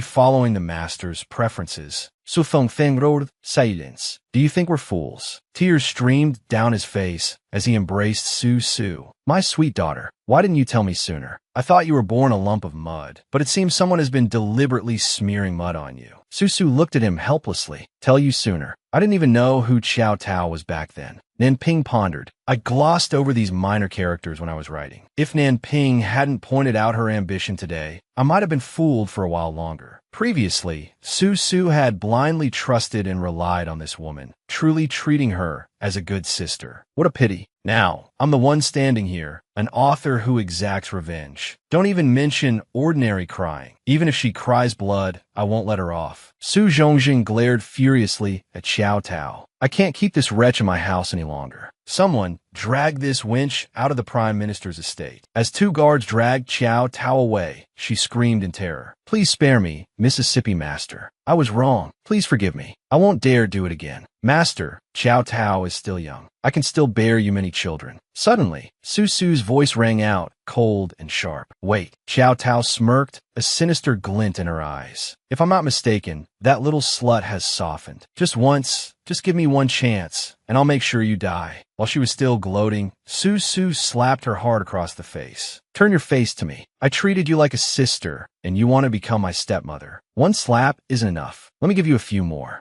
As the servants dragged Xiao Tao away, Su Zhongjing trembled with rage and pulled Su Su into a hug. My precious daughter, I won't let anyone harm you again.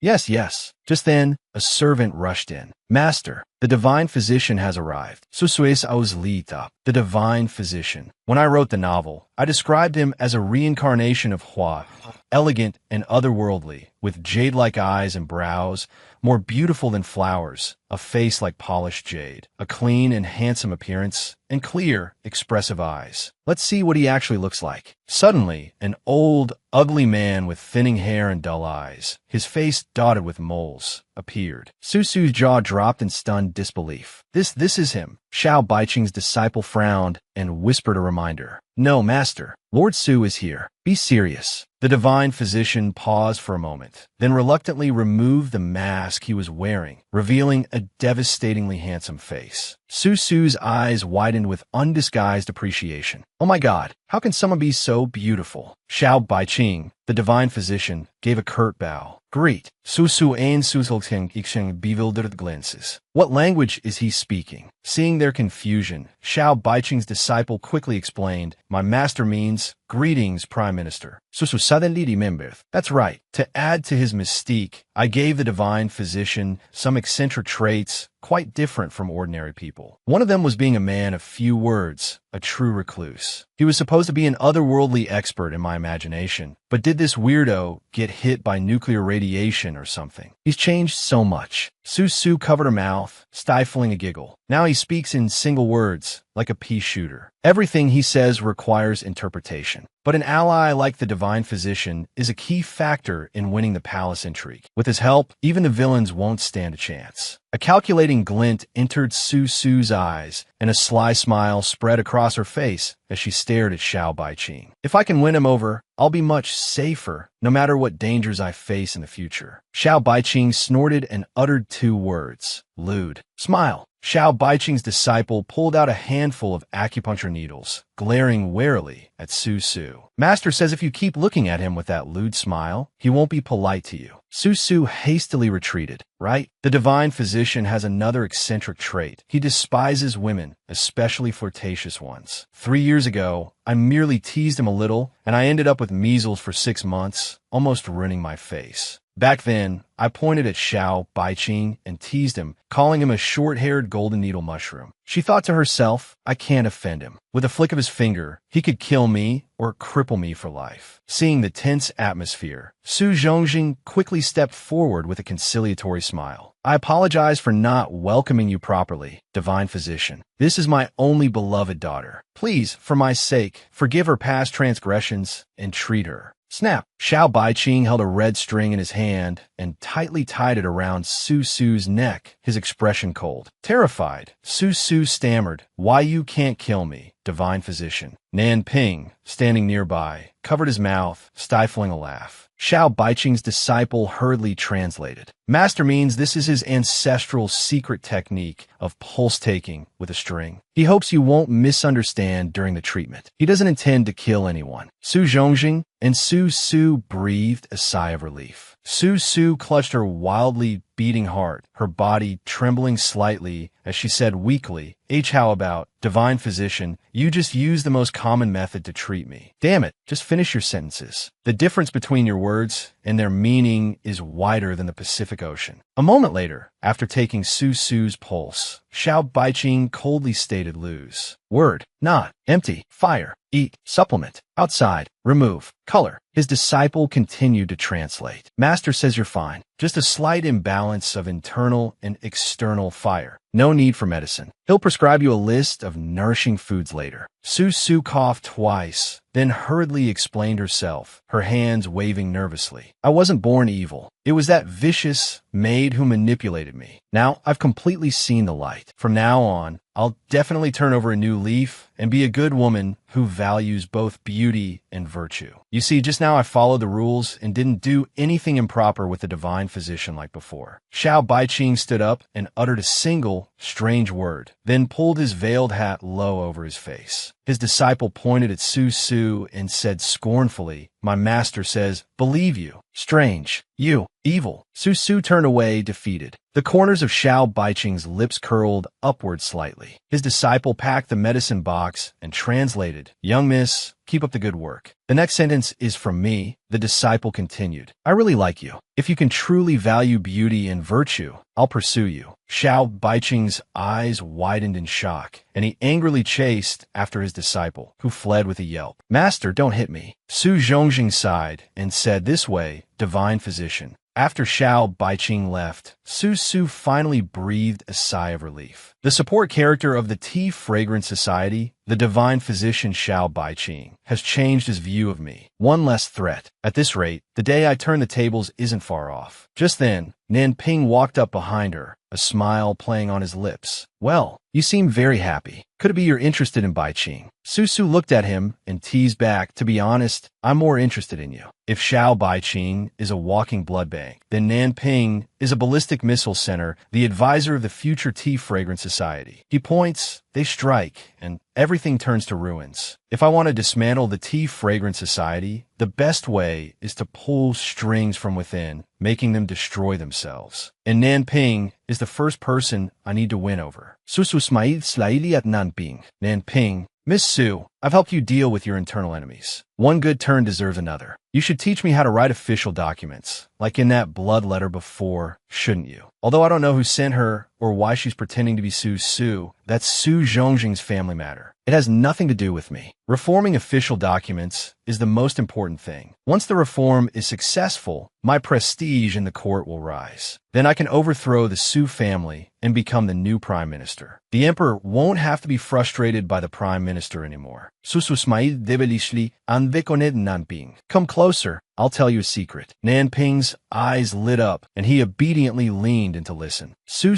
chuckled to herself. Mama, I didn't expect that essay to be so important to you. She whispered in his ear, I'll tell you another day when I'm in a good mood. Finally got you where I want you. As long as I have the upper hand, you won't dare do anything to me, will you? The essay in my possession is a goldmine. It has model answer for the imperial examinations, past exam questions, analysis of recent political hotspots, and 10,000 past exam questions. She smiled triumphantly, metaphorically trampling Nanping underfoot. Nanping, smiling outwardly but not inwardly, turned to leave. I'll remember this little joke of yours, Miss Su. You'd best stay inside for the next few days, or you might be shot by stray arrows, crushed by falling rocks, or assassinated. Damn you, Susu. Just you wait. Susu stuck her tongue out at his retreating back. I love how much he hates me, but can't do anything about it. I suddenly feel so powerful having such leverage. This essay, I can't just hand it over so easily. I need to work with Father to make things difficult for the Grand Tutor in court. Once the Grand Tutor is desperate for the essay, I'll offer it to him like a warm fire on a snowy day. That's how I'll truly win him over. Suddenly, a hand grasped hers. Yi Jingfan appeared out of nowhere, pulling her into his arms and asking with concern, can't you be more well-behaved? Why are you sick again? Susu stared at him in surprise. Huh?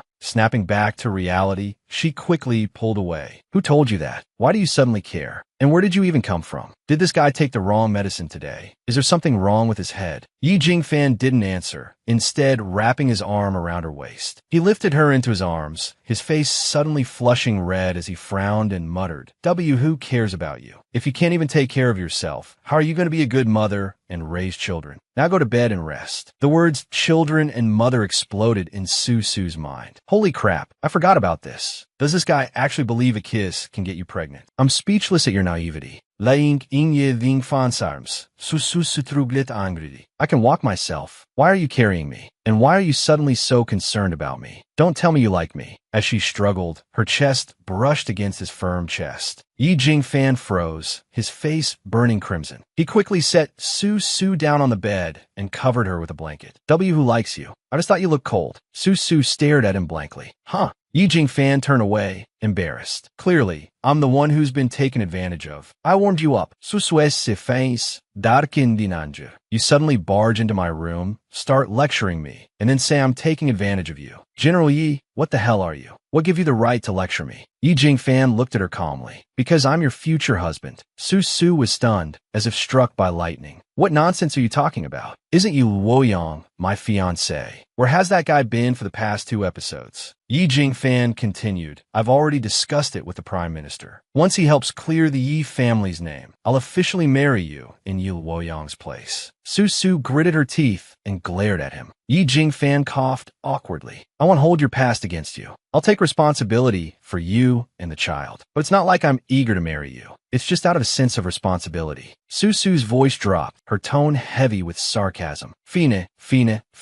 If you're so reluctant, then let me tell you something. There's no child anymore. She immediately launched into a convincing performance of weeping and heartbreak. We could break up now, right? Inwardly, she raged, damn you, father. You sold me off before I even knew it. Yi Jingfan froze, staring at her stiffly. What did you say? There's no child anymore. Susu, with tears welling up, pointed to a large bloodstain on the bed. It's gone. What else could have caused me to hemorrhage like this? I have to come up with a believable excuse to fool this idiot. If he digs any deeper, he'll find out the truth and kill me.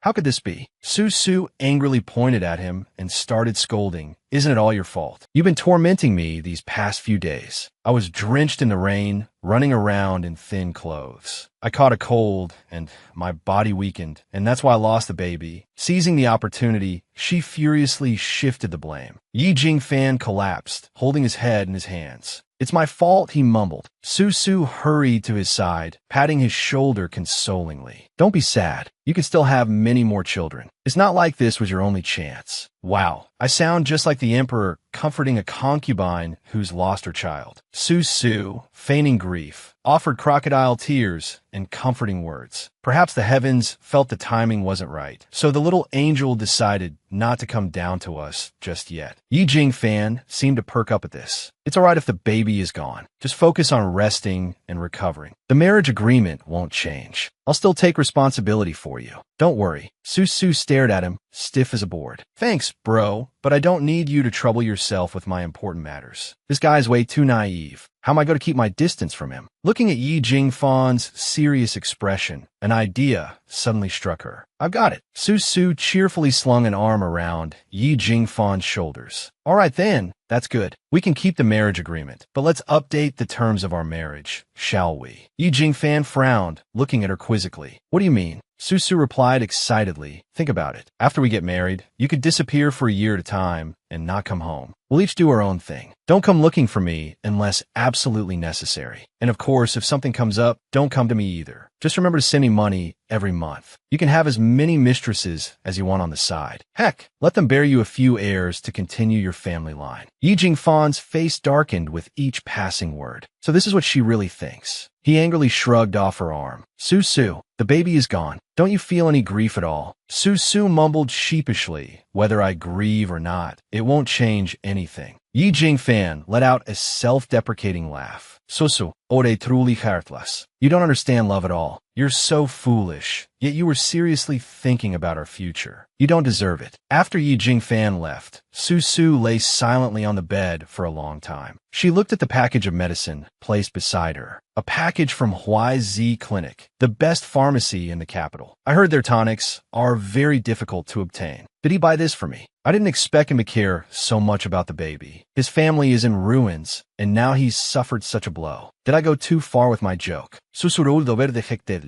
Suddenly, her spirits lifted. Nah, I don't have that big of a heart. This is for the best. Just keep your distance from me, big brother. Stop trying to climb into my bed and shackle me with a loveless marriage. Suddenly, a splitting headache struck her. Susu grimached in pain. Not again. Why this sudden, excruciating headache? The original host's memories related to Yi Jingfan were stirring within her mind. Susu squeezed iskat. Memories from 15 years ago flooded back. I was the beloved and pampered eldest daughter of the Prime Minister's manor. Born with a silver spoon in my mouth, everyone around me flattered and praised me, making me believe I was the most beautiful woman in the world. Even the sun and moon revolved around me. From a young age, Susu had been showered with endless praise and flattery. Her eyes sparkled. The eldest miss is truly a breathtaking beauty, capable of toppling kingdoms. The eldest miss is the most beautiful woman in the Qin kingdom. The eldest miss is a rare and exquisite jewel, surpassing even the flowers and the moon. Susu, at the tender age of 7, weighed nearly 60 pounds. Back then, she reveled in these praises, oblivious to the fact that the maids around her were lying through their teeth, constantly showering her with compliments. Until that day, I snuck off to the market to play, and some mischievous kids cornered me in an alley. Since they didn't know who I was, they didn't show me any respect. That's when I heard what people really thought of me. Honestly, whether it's ancient times or modern times, they're always brats. The brats pushed 7-year-old Susu to the ground, laughing and calling her a fat pig. Ha ha! They covered their mouths, giggling and teasing Fatty. Fatty. Ugly. They kept throwing pebbles at her. Ugly. Ugly. 7-year-old Susu sat on the ground, overwhelmed, and burst into tears. She could only helplessly cover her head with her hands and sob. Just then, a cold voice rang out. So noisy. Yi Jingfan walked over and looked at the children indifferently. You're blocking my way. Susu turned her head, her eyes lighting up. This older sister is so beautiful. She's the most beautiful woman in the Qin kingdom. 7-year-old Susu, lacking in knowledge of gender differences. Because she had been raised in seclusion since childhood, the only men she had seen were her father and the male servants in the manor. Therefore, Susu believed that only those with hair and a top knot, beards on their chins, or wearing hats were men. Anyone with long hair must be a woman. So, she was certain Yi Jingfan was female. One of the brats grabbed 7-year-old Susu by the collar, holding a knife to her neck, and threatened Yi Jingfan. Want to play hero and save the damsel? I'm warning you, don't come any closer. There are more of us. If you dare come any closer, I'll slash your face. He didn't know why, but this person seemed like someone you shouldn't mess with. But to his disappointment, Yi Jingfan ignored him and walked past. Go ahead and slash. I don't know her. The leader relaxed and sneered. So it's just a passerby, trying to act all cool with that baby face. Yi Jingfan glanced back. They let their guard down. This is my chance. But before he could act, 7-year-old Susu, her face darkening with anger, shouted, Don't you dare insult my beautiful older sister. Yi Jingfan's eyes widened in disbelief. 7-year-old Susu grabbed the leader's arm and threw him to the ground. How dare you slander my goddess? The other brats behind him cried out in fear, Boss. Player Susu has used a magnificent shoulder throw. Perfect score. Susu, enraged, used her entire weight to pin the leader down. I'll kill you. Then, player Susu, relying on her exceptional weight advantage, unleashes her ultimate move, Giant Elephant Ground Sit. Opponent is incapacitated. Amazing. Legendary. The other brats couldn't escape either. They cried pathetically, Wah. We're Honadi. The fat pig is killing us. She's only picking on us short kids. Susu angrily pinched one of their cheeks. apologize to my beautiful older sister. Another brat, terrified, jumped up. Gotta run. Yi Jingfan spoke up softly from behind. Young lady. Su, still furious, lifted one of the brats high in the air with one hand. The terrified brat wailed, help, save me. Yi Jingfan, also frightened, said weakly, let him go. Thud. Su threw the brat onto the ground, landing on top of another one. I'm not dead yet. Su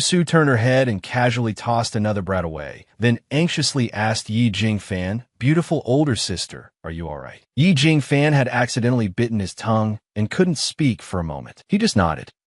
Su, her eyes sparkling with emotion, looked at him. My beautiful older sister. She can't even speak clearly, but she's still worried about me and telling me to run. Oh, that embarrassed expression is so cute. I smell lilies. Susu greb die Jingfaleskind. Beautiful older sister. Sister, you're so cute. I just want to headbutt you until you faint. With that, she headbutt Yi Jingfan with all her might. Yi Jingfan promptly fainted. 7-year-old Su hoisted him on her back and ran home. Mom, Dad, I picked up an older sister on the street. Can I marry her when I grow up? Due to extreme embarrassment, unusual behavior has occurred. Yi Jingfan, barely conscious, groaned internally, help me, at the Prime Minister's manor. Yi Jingfan, unconscious, was laid on the bed to rest. Su sat beside the bed, gazing at him dreamily with a love-struck expression. She began to daydream, imagining scenes of them kissing and getting married. 7-year-old Su made up her mind. I have to marry this beautiful older sister. She leaned down and planted a kiss on Yi Jingfan's lips. Beautiful older sister, I like you. I definitely have to marry you. Yi Jingfan, having been dragged all the way by that AI, was disheveled and dirty, clothes strewn on the floor. Susu excited started undressing Yi Jingfan. Beautiful older sister's clothes are dirty. I'll change them for her. What if my parents come back and think she's not good enough for our family? Looking at what was between Yi Jingfan's legs, 7-year-old Su's eyes widened. What's this? An extra arm. 7-year-old Su clutched her head in despair. That day, the lilies in Su's heart withered. Dejected and heartbroken, she sat in a corner. My poor heart, my poor self. After who knows how long, Yi Jingfan finally woke up. Su, with tears in her eyes, said, be beautiful older brother. Thank you for saving me today. I headbutt you until you fainted, so I brought you home to rest. I'm sorry. Yi Jingfan, awake after a good sleep and preparing to go home, rubbed his head and comforted Su. Don't cry. You'll make your face even puffier. Hearing this, Su cried even harder, heartbroken. Do you also think I'm fat? They all say I'm a fat, ugly girl that nobody wants. Yi Jingfan gently litid Suistatse. I think you're quite pretty. Your face is very nice, but you are a bit chubby. It's not good for your health. From now on, eat less every day and exercise more. Ideally, take a pony with you and ride it around the outskirts every day. You'll be slim within a year. This is a horse riding technique for physical training from my father's military camp. It's a secret. 7-year-old Su looked at Yi Jingfan blankly and asked, what if I still can't lose weight? What if nobody wants me? Yi Jingfan extended his hand toward her, smiling. If you can't lose weight, come find me. I'll take responsibility. My name is Yi Jingfan, eldest son of the general's manor. I'll marry you. With that, he turned and left. Su, her eyes sparkling, watched him go. Wow, it doesn't matter if beautiful older brother is male or female. I'll definitely marry him in this life. Su secretly made up her mind. From that day on, Su enthusiastically started her weight loss training. She lifted a stone lion statue with great excitement. Powerlifting. The maidservant behind her turned pale with fright. Be careful, young Mississippi. What are you doing? Lifting the stone statue, Su threw it high into the air. Then, pointing resolutely at the sky, she declared, I've decided. I swear, from today onwards, Su will lose weight, improve her appearance, and become beautiful. I'll become the second most beautiful woman in the Qing kingdom. The most beautiful will always be Jingfan Gij.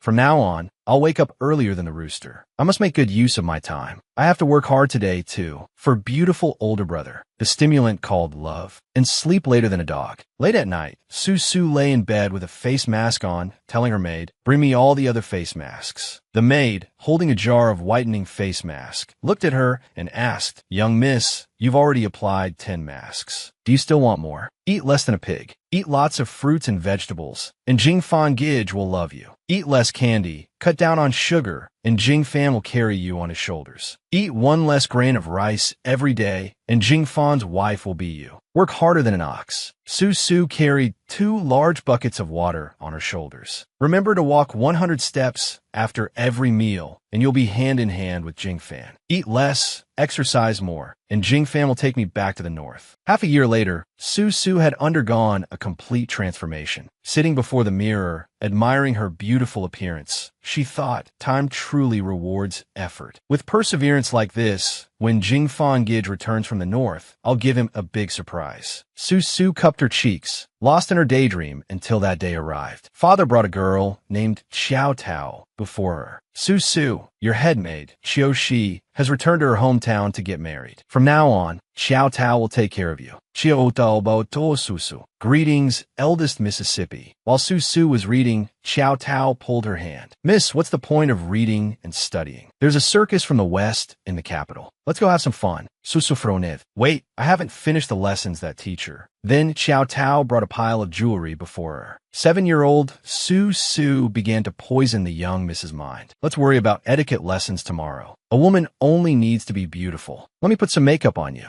You have to look your best to win every battle." Xiao Tao then led Su to Miss Ji Yuan. "You have to try to seduce men. Analyze and summarize what men like, and only then can you win the heart of General Yi." 7-year-old Su asked innocently, "Really?" After countless attempts like this, her reputation for stupidity gradually spread throughout the Qin kingdom. Everyone mocked and ridiculed her. "I heard that eldest Miss Su of the Prime Minister's manor only knows how to climb into men's beds all day. She can't even walk when she sees a man. So lewd and dissolute, indulging in male beauty without shame. Heavens, what sins did Prime Minister Su commit? Asking for her hand is worse than asking for a piece of roast pork. I think the Su family's fate is sealed. Sooner or later, they'll be ruined by this Su. Whoever marries this promiscuous woman must be cursed for 8 lifetimes. But I know, no matter how I become, there's someone who once said he would come back for me." And finally, she waited for the day Yi Jing Fan returned to the capital. Su Sui's lit up. Ye Ving Fan. Watching him ride through the streets, cheered by the crowd, her heart was filled with complex emotions. After all these years, he has become a great general, whose name alone terrifies the Xiongnu. For so many years, I've followed Xiao Tao's words, but I don't know why I'm being scolded as lewd, shameless, and dissolute. Tears welled up in Su's eyes. Holding a silk ball, she prepared to throw it. "General, catch my silk ball. Look at me. Save me. Love me. But what does it matter? As long as I can be loved by the general, I'm willing to do anything." She threw the silk ball down, but I never expected him to look straight at me and say, "You disgust me." Su sat up in bed, gasping for breath, her face covered in tears, her eyes dull. She pressed her hand to her forehead, trying to calm down. Was this the original Su's dream about Yi Jingfan? So she liked him that much. It's a pity I'm not the same Su anymore. Su excitedly shook off those feelings. I can keep the memories, but I don't need this kind of love. Breakup? Fine. The next one will be better. I've watched nothing but 30, and women can reinvent themselves many times. I won't throw myself at a man like the original Su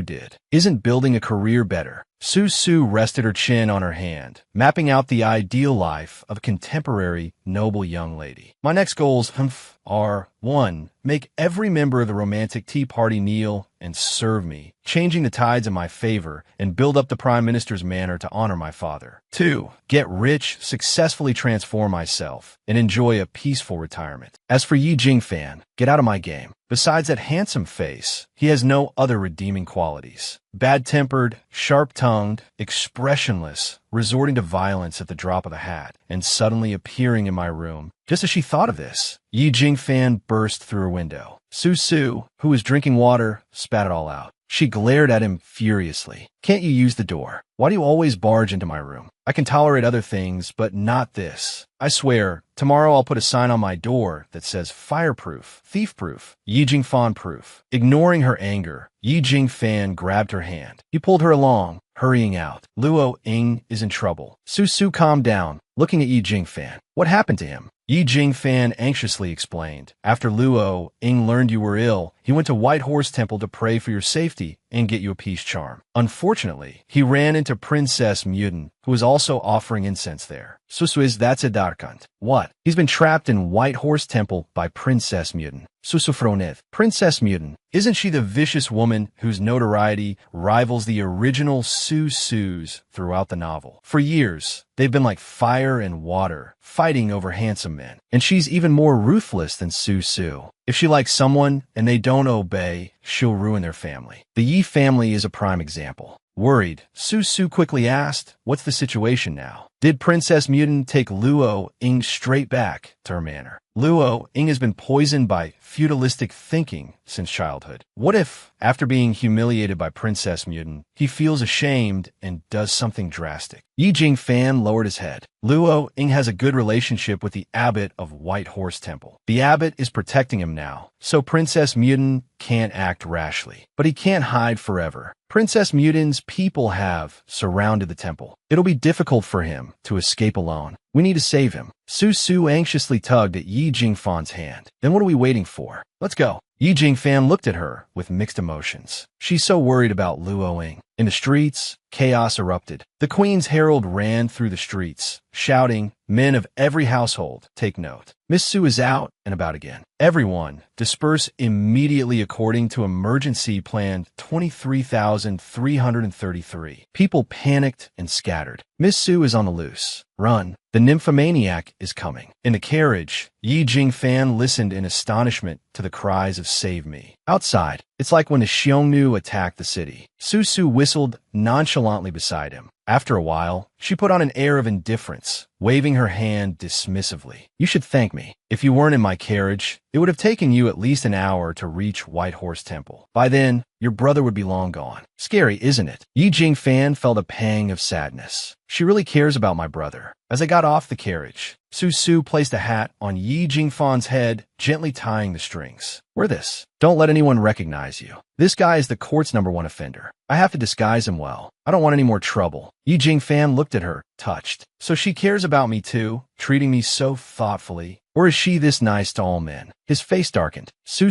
fiddled with the hat strings. It seems a bit crooked. Yi Jingfan pushed her away irritably. I can do it myself. No need to trouble Miss Su. Su frowned and glared at him. I didn't want to tie it for you anyway, you ungrateful wretch. Soon, they arrived in front of the temple. Incite. This is the place. Seeing them approach, the guards blocked their path. Princess Muten has ordered that White Horse Temple be closed off today. Anyone who trespasses will face the consequences. Su stared at him silently for a moment, then walked over, lifted his chin, and frowned dramatically. Oh, you want to be uncooperative? The guard, terrified at seeing her, stammered, Miss. Me Su. Su placed a hand on his shoulder and, looking at the other guards, put on a lascivious expression. I must say, you all are quite handsome and brave. Rare beauties in this world. How about you come home with me and live a life of luxury? The other guards paled, sweating profusely. She wants to take us as her male concubines. We're doomed. Miss Su's lecherous nature is acting up again. Terrified, they all knelt and kowtowed, begging for mercy. Great Miss Su, we are ugly, unworthy, and common. We wouldn't dare show ourselves in public. If you wish to offer incense, please go right ahead. Su gave a triumphant thumbs up and looked at Yi Jingfan smugly. See, I told you I could handle it. Yi Jingfan stared at her, speechless. Inside a room, Princess Muten propped her chin on her hand, looking at Yi Luo Ying. Come with me, Luo Ying. If you do, I promise I'll dismiss all the other male concubines in my manor. I'll only have eyes for you. Yi Luo Ying looked at her coldly. Thank you for your affection, princess, but unfortunately, I already have someone I love. I must decline your kind offer. Princess Muten's face darkened. Oh, you have someone you love. Who is it? At that moment, Su threw open the door and announced loudly, it's me. Seeing her, Yi Luo Ying brightened and waved excitedly. Su, why are you here? Princess Muten frowned at her. Su, the Buddhist temple is a sacred place. Why is there such filth here?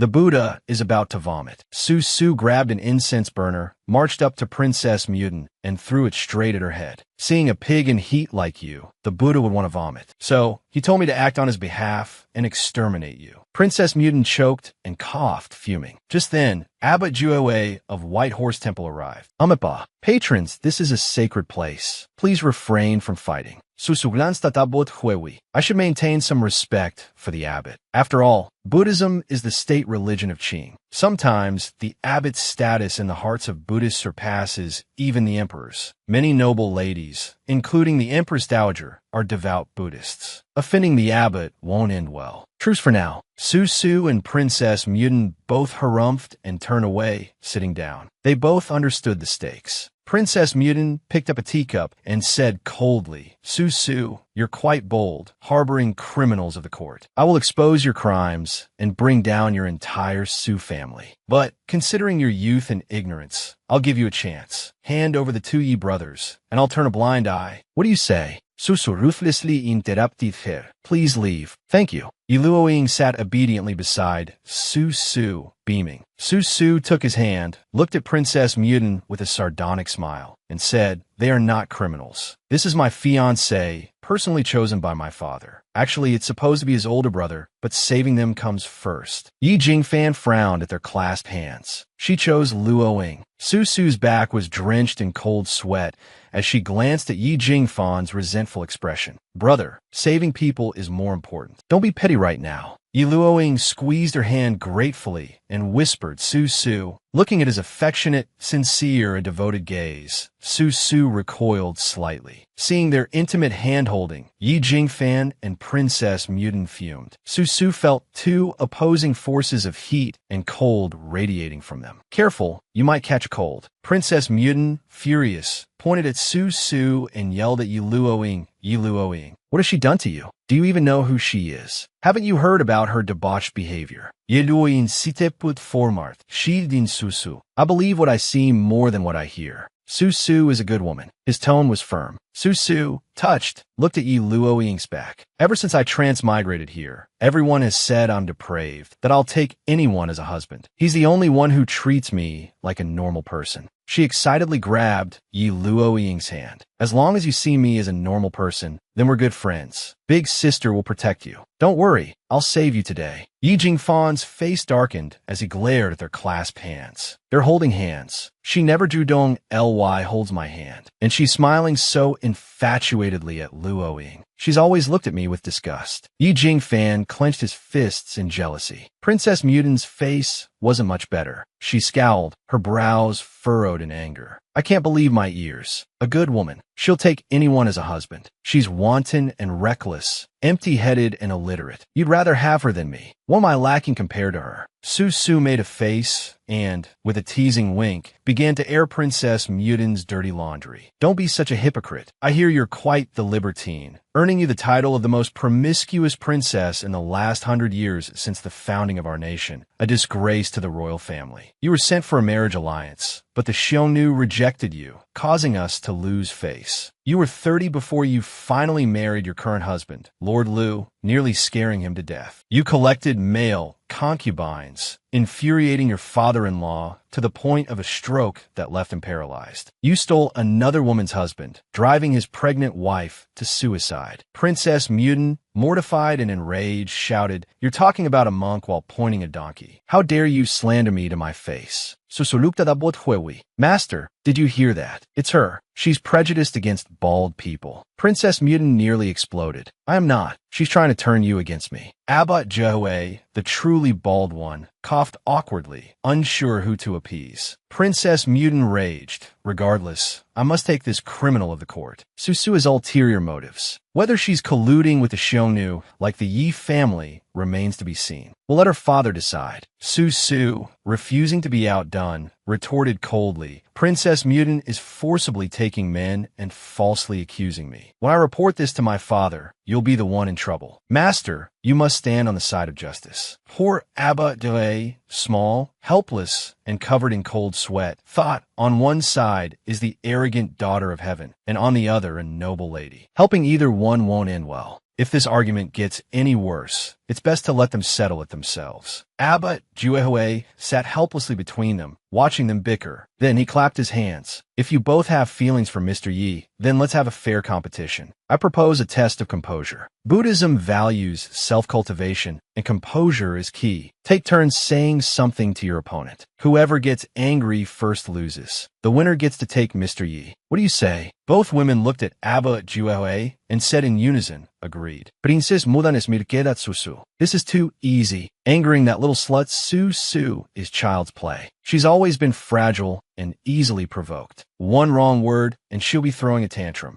She has no self-control whatsoever. In her memory, Su was a ticking time bomb. Princess Mutin had once called Su a pig, and Su immediately flew into a rage.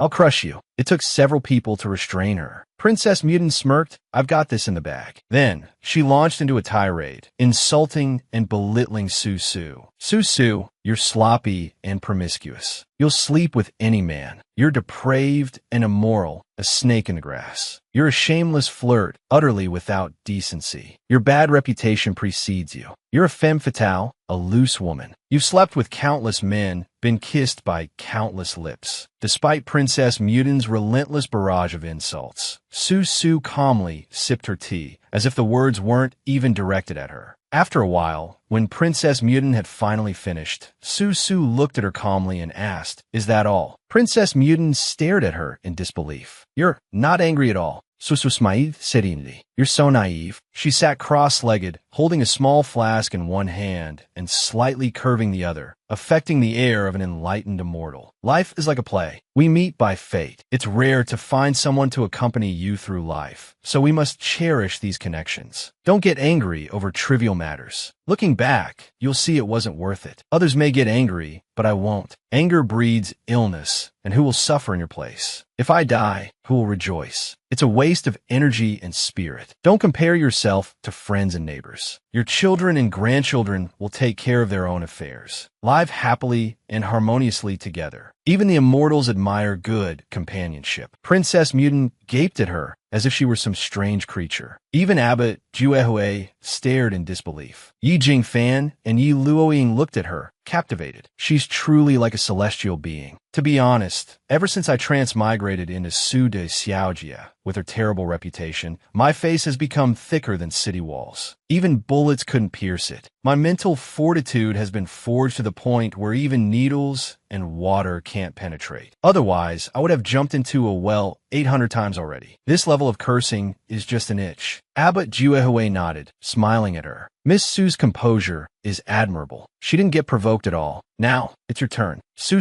hummed twice and looked at Princess Mutin. Princess Mutin paled and trembled, but she stubbornly declared, I am no less composed than you. Even if Mount Tai collapses, I wouldn't flinch. Su smiled slyly, leaning in to whisper, Then you won't be surprised when your husband cheats, will you, princess? I know about the birthmark on your husband's backside. Princess Mutin snapped. What? You shameless hussy. Su, I'll kill you. That bastard. He dared to betray me. What did he get involved with you? Yi Jingfan's face flushed with anger as he glared at Su.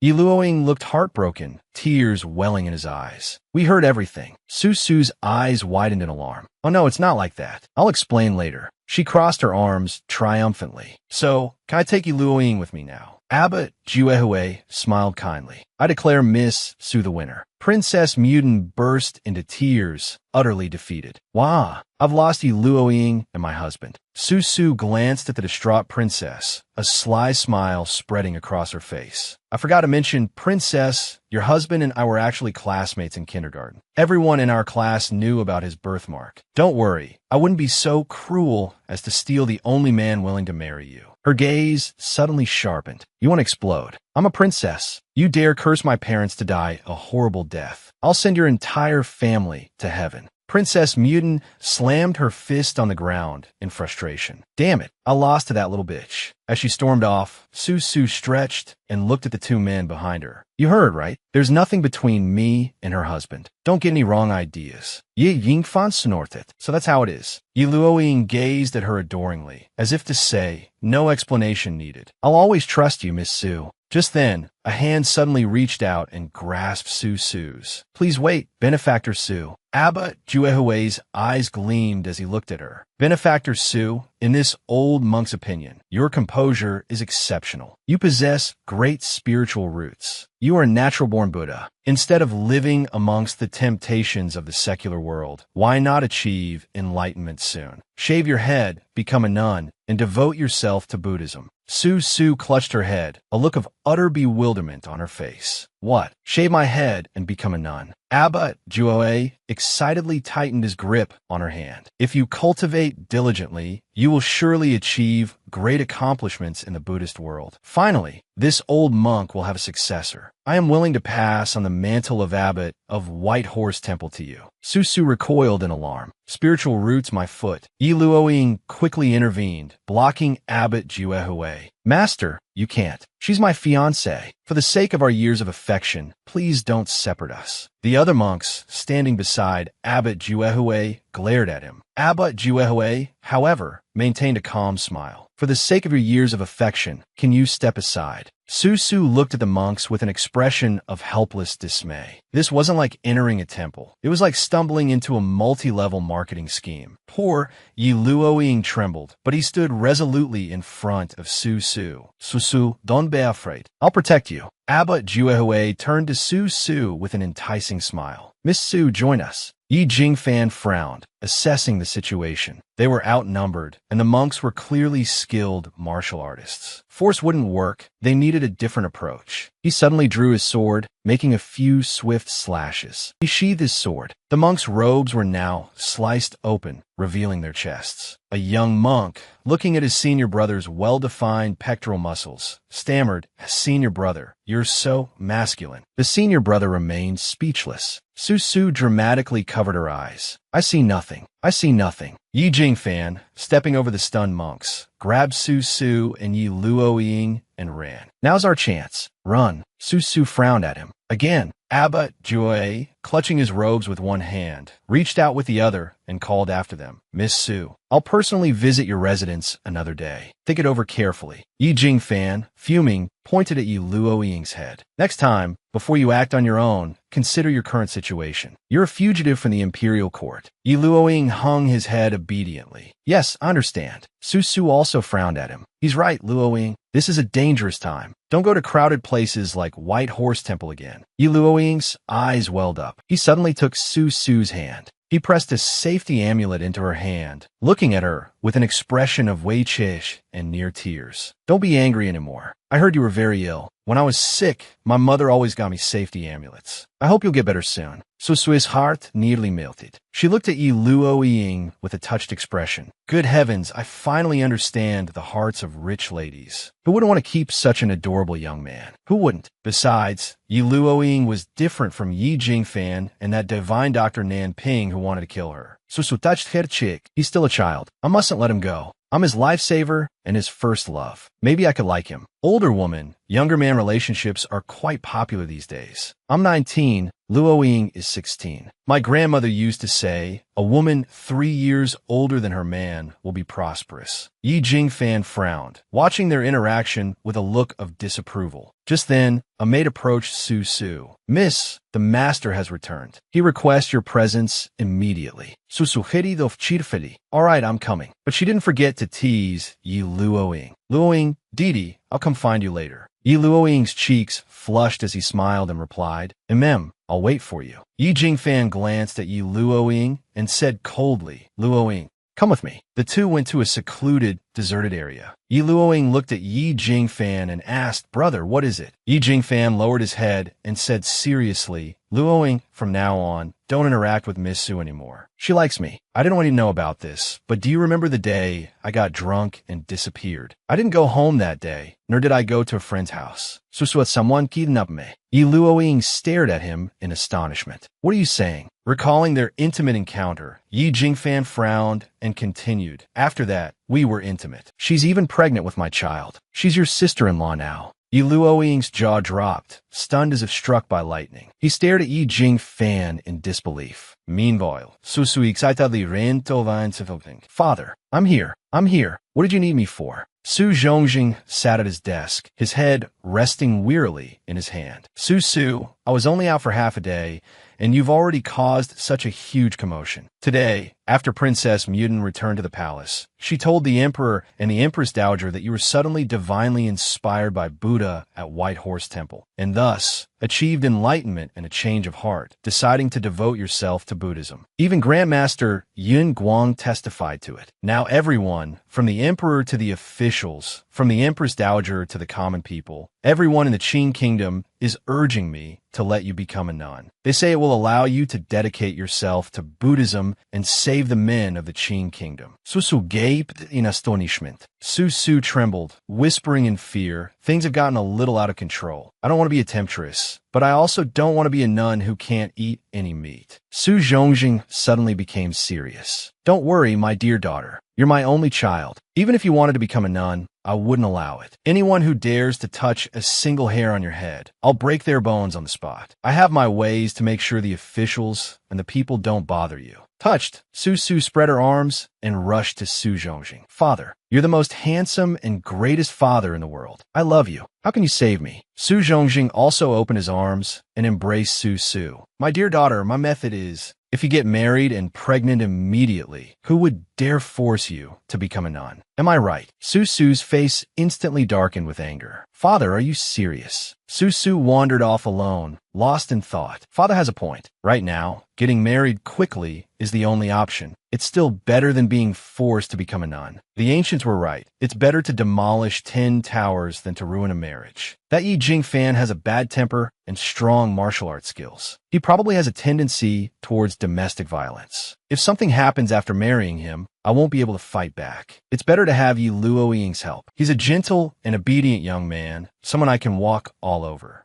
Oh. At Luoying's room, Su coughed lightly and ordered the servant in front of her, inform young Master Yi that I have something to discuss with him. The servant fearfully replied, Young Master Yi has already gone to bed, Mississippi. Please come back tomorrow. Su frowned in confusion. It's only afternoon. He's asleep already. He must be tired from the White Horse Temple incident. Thinking this, she instructed the servant, take good care of him. I'll come back tomorrow. The servant quickly replied, Yes, miss. The next morning, Su went looking for him again, but the servant informed her that young Master Yi hadn't woken up yet and invited Miss Su to come back later. At noon, the servant fearfully bowed his head and said, Young Master Yi is taking a nap. Please come back later. Mississippi. Su frowned at him, her face darkening, sensing something was wrong. There are 24 hours in a day, and he's sleeping for 20 of them. Is he a person or a koala? Unless he's deliberately avoiding me. Su angrily kicked the door open. Yi Luoying, stop hiding. I know you're home. Yi Luoying lay weakly on the bed, looking at her. Su rushed over, lifted his face, and asked worriedly, Luoying, what's wrong with you? Then she angrily yelled at the servant, Go get a doctor, quickly. The terrified servant quickly replied, Yes, miss. Yi Luoying looked at her with dazed eyes, taking in her concerned and worried expression. He sighed softly, I'm all right. I just wanted to see you. Su sat down beside him and smiled. I won't bother you. I'll just sit here and take care of you. Is there anything you want to eat? I'll have someone make it for you. Yi Luoying's heart suddenly felt warm. He suddenly remembered Yi Jingfan's words. Luoying, don't interact with her anymore. Su is your future sister-in-law. Yi Luoying's face darkened, his eyes filled with loneliness. He pushed Su away and said coldly, No need. You can go. Leave me alone. Su stared at him, dumbfounded. In the Su residence garden, Su angrily paced alone. He was so gentle and sweet yesterday. How could he be so cold after just one night? Men are so unreliable. They're all traitors. She suddenly frowned. Could it be that after she left yesterday, Yi Jingfan said something to Luoying? Su suddenly felt dizzy and fell backward. Suddenly, a strong, firm hand caught her shoulder. Yi Jingfan looked at her worriedly and asked, Are you all right? Su glared at him, annoyed. This guy always shows up after something unfortunate happens. She angrily straightened up and turned her back to him. If you have something to say, save it for later. I'm not feeling well and want to be alone. Yi Jingfan looked at her mockingly. Before, you chased me everywhere. Now you're avoiding me. Are you playing hard to get? Su took a deep breath in anger. Then, looking at Yi Jingfan, she erupted, What's wrong with you? I don't want to argue with you today. Get out of my way. Yi Jingfan grabbed headhunt. Su angrily shouted, What are you doing? Yi Jingfan, bent down and kissed her. Yi Luoying walked to the bamboo garden, his eyes filled with self-reproach. Susu didn't say a word and ran out. She must be heartbroken. Should I explain everything to her clearly? Suddenly, he heard a noise not far away. Yi Luoying looked up and saw Susu and Yi Jingfan embracing and kissing passionately. Susu froned. Yi Luoying stared at them in shock. They're so intimate in public. Aren't they embarrassed? Everything my brother said is true. Yi Luoying looked down, disappointed. Susu already liked my brother. His eyes became vacant and lost. What was I even hoping for? 6 months ago, in a temple, Yi Luoying was praying devoutly. News of victories at the border kept arriving. May Buddha protect my brother and bring him home safely. Suddenly, a sword appeared, pointed directly at his face. Your money or your life. The confused robber stared blankly at Yi Luoying. Yi Luoying took out all the gold and silver he had on him and held it out. Brother, let go of the blade and become a Buddha. I'll give you all my possessions. Open a small shop and start your own business. Stop robbing and harming people. The robber was touched, his heart pounding. This was the first time in his life he had been treated with kindness. Moved, he grabbed Yi Luoying's hand to rob him. The robber roughly pulled Yi Luoying's clothes open. Unable to resist, Yi Luoying cried out. The robber then ripped open his own shirt, revealing a patch of chest hair, and looked at Yi Luoying lustfully. Come here, little beauty. Terrified, Yi Luoying flailed and shouted for help. Suddenly, a foot appeared, kicking the robber away. The robber flew back with a loud yelp. Damn you. Susu glared coldly at the robber. Pretty boys are in short supply in the capital. A toad like you, how dare you try to eat a swan? The robber, recognizing his assailant, paled. Misu, I've been with so many men, but I'm still pure. I can't let her taint me. Yi Luoying, his clothes disheveled, stared at Susu in astonishment. Such a beautiful girl, just like my brother. Susu smiled and extended her hand, asking with concern, are you all right? Yi Luoying's current appearance was alluring and captivatingly cute. He blushed slightly, causing Susu, unable to resist, to have a nosebleed. He was both innocent and seductive. The two servants beside her urged her, Miss, this one has extraordinary beauty. Take this opportunity to bring him back to the residence. General Yi has been at the border for 15 years. If he doesn't return, you'll have to remain chaste your whole life. Why not change your target? Susu giritet head teeth in anger. If he doesn't return within half a year, I'll hunt him down to the border, skin him, tear out his tendons, eat his flesh, and drink his blood. Alive, he's mine. Dead, he's my ghost. Hearing this, Yi Luoying was startled and looked at Susu warily. Could this noble lady be trying to harm my brother? No, I must protect him. He stood up and shouted, This young master is the flying cavalry general, Yi Jingfan. Do what you will. The group glanced at him with expressions that clearly said, as if we'd believe you. The servant looked at Susu and said, Miss, he's taking us for fools. If General Yi were this frail, the Qin kingdom would be doomed. Yi Luoying's face paled. Doomed? How? The maid looked Yi Luoying up and down. Now that I look at him, he really does resemble General Yi. The servant also joined in, observing him seriously. The more I look, the more he resembles him. It's like they were cast from the same mold. Could he be General Ye's illegitimate son? Susu's head snapped around as she frowned at him. Illegitimate child. She angrily grabbed Yi Luoying's collar and shook him. Tell me, what's your relationship with Yi Jingfan? Yi Luoying weakly replied, What's it to you? The hand gripping his collar trembled. Feeling drops of water falling on his face, Yi Luoying opened his eyes in confusion. Susuwe sabing heartbrokenly. That heartless, two-timing wolf, Yi Jingfan. I waited so many years for him, learning so much about men and courtesans, and his son is already this big. What am I supposed to do? Yi Luoying stared in surprise at Susu's tear-streaked face. So she doesn't want to harm my brother. She likes him. He reached out to wipe her tears. Miss, please don't cry. Actually, Before Yi Luoying could finish his sentence, Susu grabbed his face and said seriously, Call me mother, my good son. Yi Luoying stared at her blankly. Huh? Susu looked at Yi Luoying and declared domineeringly, I must become the mistress of a Yi household. What's so scary about having a son? Even if Yi Jingfan has a whole flock of grandchildren, I'll still love him. She imagined a scene of her and Yi Jingfan, a happy family. Husband, your son is my son. Yi Jingfan moved, took her hand. My wife is so virtuous. The maid stared at Susu in surprise. I never knew Miss loved General Yi so much. The servant fearfully covered his mouth. Miss in love is terrifying. If the master finds out, he'll die of anger. Su Su squeezed Yi Luoying's cheeks hard, kneading them. Yi Luoying weakly said, "To tell you the truth, I'm Yi Jingfan's, Ye Luoying." Su Su looked at him with surprised excitement. "What? You're his younger brother." She immediately transformed into a cunning fox, staring at Yi Luoying like prey. Speak of the devil. He shows up when I least expect it. Yi Luoying, sitting on the ground, looked at her in confusion. Su Su smiled and said, "Little brother, lend me a hand." The two servants rushed over to help Yi Luoying up. He looked at her warily and asked, What do you want?" Su Su smiled and pulled out a stack of banknotes. "Ah, no, little uncle-in-law. As long as you help your sister-in-law pursue your brother, I guarantee your future will be carefree, prosperous, and filled with promotions." The maid and servant brought over piles of gold, silver, and jewelry. Su Su tossed the banknotes in the air and asked Yi Luoying, So?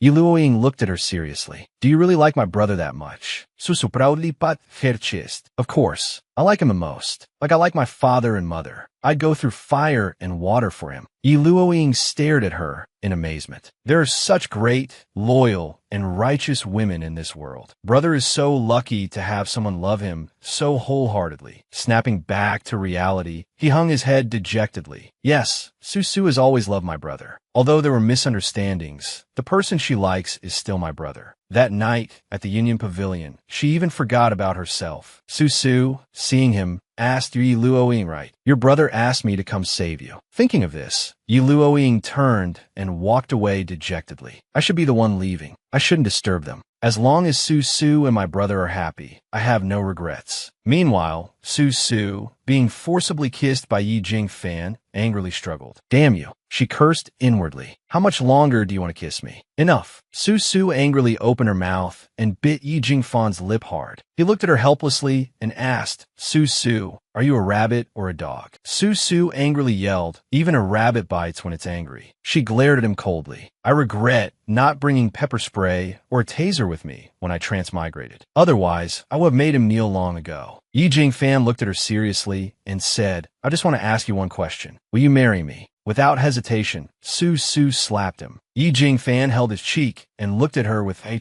you hit me. What did I do?" Su Su slapped him twice more. "This is a dream, so let me hit you. After hitting you, you'll disappear. The cold general hates me to the bone, yet proposes to me with such a pitiful tone. This dream is absurd." A scout, hiding not far away, whispered to the two people behind him, "It's too far to hear, but I saw Miss Su give General Yi a series of slaps. Miss Su must like young Master Yi. We must pay more attention in the future." The two soldiers diligently took notes and nodded in understanding. Ye Jingfan pushed Su Su down. He removed her outer garments. "Come on, young man. I think highly of you." Yi Jingfan leaned down and kissed Su Su's shoulder. Her small face flushed crimson. She weakly asked, "Yi Jingfan, what the hell are you doing?" Yi Jingfan sat up slightly and looked at her. "Still think this is a dream?" Su Su retorted angrily, "A nightmare." Ye Jingfan fronet. Flipped Su Sover. "Then I'll keep doing this until you're willing to wake up." He leaned down and kissed her jade-like back. Su Su blushed and gust. Kiss marks appeared on Su Su's flawless white back. One, two, then many. Su Su couldn't take it anymore. She softly moaned, her breathing growing heavier. Yi Jingfan gently nibbled her earlobe. Su Su suddenly snapped back to reality, her face flushing crimson. She hugged herself tightly and glared at Yi Jingfan. "Damn it, wasn't your persona supposed to be cold and abstinent? How are you so skilled at this?" Yi Jingfan, like an old fox, looked at Su Su and asked, awake now, "So, do you agree or not?" Su Su adjusted her clothes and glanced at him, muttering indignantly, "Agree my foot. Marry a husband with a terrible personality who enjoys tormenting others. How am I supposed to live the rest of my life? Living with candles and whips. More importantly, you don't respect me. You hugged and kissed me the moment we met and even took off my clothes. Have you never seen a woman in the border region?" Ye Jingfan cuffed akardly. "There really aren't any women in the border region. I apologize. It won't happen again." Su Su looked at him in astonishment. Is the sun rising in the west? This guy actually apologized to me. Yi Jingfan looked at her and said, "I heard that the incident at the White Horse Temple has reached the palace. Everyone expects you to become a nun for Luoying, for the Yi family, and for yourself. Marrying me is the best solution right now." Hearing this, Su Su became even angrier. "If it weren't for you two brothers, I wouldn't be forced to become a nun. Brother, don't you know whose fault this is? Yi Jingfan immediately admitted his fault. It's my fault. He took her small hand and looked at her seriously. Therefore, I will take responsibility, Su. I will marry you. Su looked at him hesitantly, unable to believe her ears. Ye Jingfan. She pointed at him, looking at him in disbelief. I can't believe the first person to propose to me in this world is you. No way. No way. Yi Jingfan's ears turned red. He stammered, I also didn't expect the first person I'd propose to in this world would be you. Su frowned and looked at Yi Jingfan, thinking to herself, no way. Marrying someone I hate is no different from becoming a nun. Both mean lifelong chastity. How absurd. If the original owner were here and saw Yi Jingfan proposing, she would probably cry tears of joy. But I'm not her. I can't bring myself to like him. Yi Jingfan frowned at her and said, I won't let you live a life of chastity. I will seriously cooperate with you in consummating the marriage. If you have needs, we can share the bed every day. Su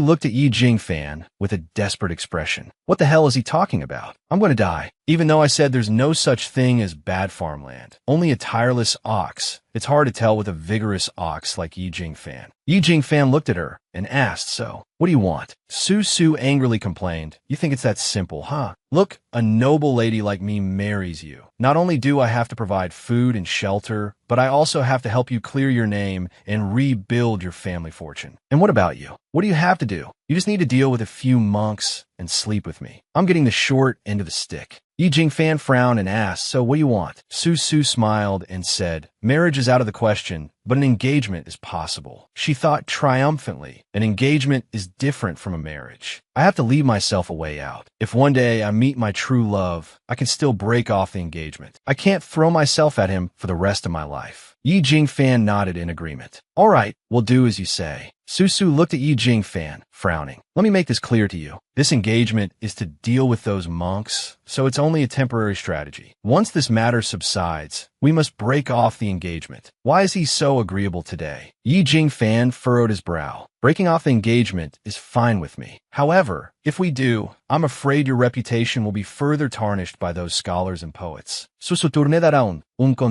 My reputation is already ruined. It doesn't matter if it gets worse. Besides, my existence isn't about pleasing others. The world has 8 winds: gain, loss, ruin, reputation, praise, criticism, pain, and pleasure. None of these should affect a person. Learning to remain unmoved is the right way. Yi Jingfan stared blankly at her retreating back. Su, with a grimace, continued, I'll explain it to father. We'll just follow the procedures when the time comes. She coughed. I'm not good at preaching. The corners of Yi Jingfan's lips curled up slightly. Breaking off the engagement. That won't be your decision to make. He crossed his arms. He smiled as he watched her. In the study, while Su Zhongjing was brooding, Su arrived and announced, Father, he proposed to me, and I agreed. We can have an engagement first, instead of directly getting married. Is that all right? Su Zhongjing's eyes lit up. He replied joyfully, all right.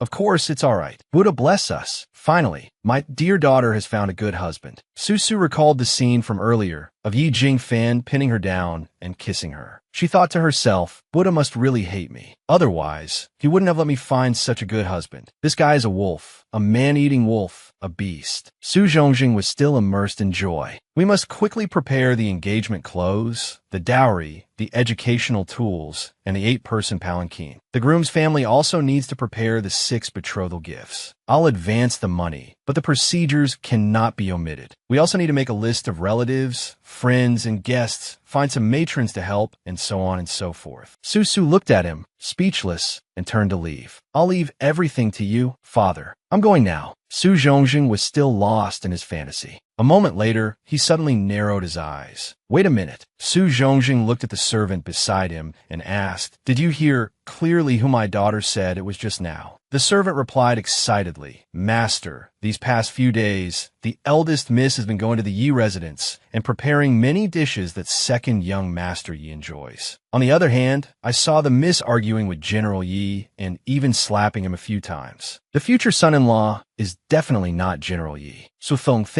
Oh, I understand. I felt something was off when Yi Jingfan proposed marriage that day. So it was one-sided. My daughter still likes Yi Luoying after all. I almost fell for Yi Jingfan's trick. A smart man like me can't ruin my daughter's good fortune. In the bridal chamber, maids and matrons carried chests of items for Su to choose from. Miss, take a look at this phoenix hairpin. Miss, what hairstyle would look best for the engagement ceremony? Su's face was ashen, filled with despair. Oh, heavens, please save me. She lowered her head, the veins on her forehead throbbing. This is so annoying. Ever since I talked to my father about the marriage, I've been tortured by these women for 3 days and 3 nights. I haven't been able to get a wink of sleep. If I had known engagements were this troublesome, I wouldn't have mentioned it in the first place. At that moment, Yi Jingfan pushed the door open and asked, Su, did you call me over for something? Su quickly stood up and pushed him into the room. You choose. Choose whatever you like. Didn't you say you wanted to take responsibility for me? Fine. Now take responsibility. She thought triumphantly. It's not a real marriage anyway. Why should I be the only one suffering? I have to make Yi Jingfan experience this trouble too.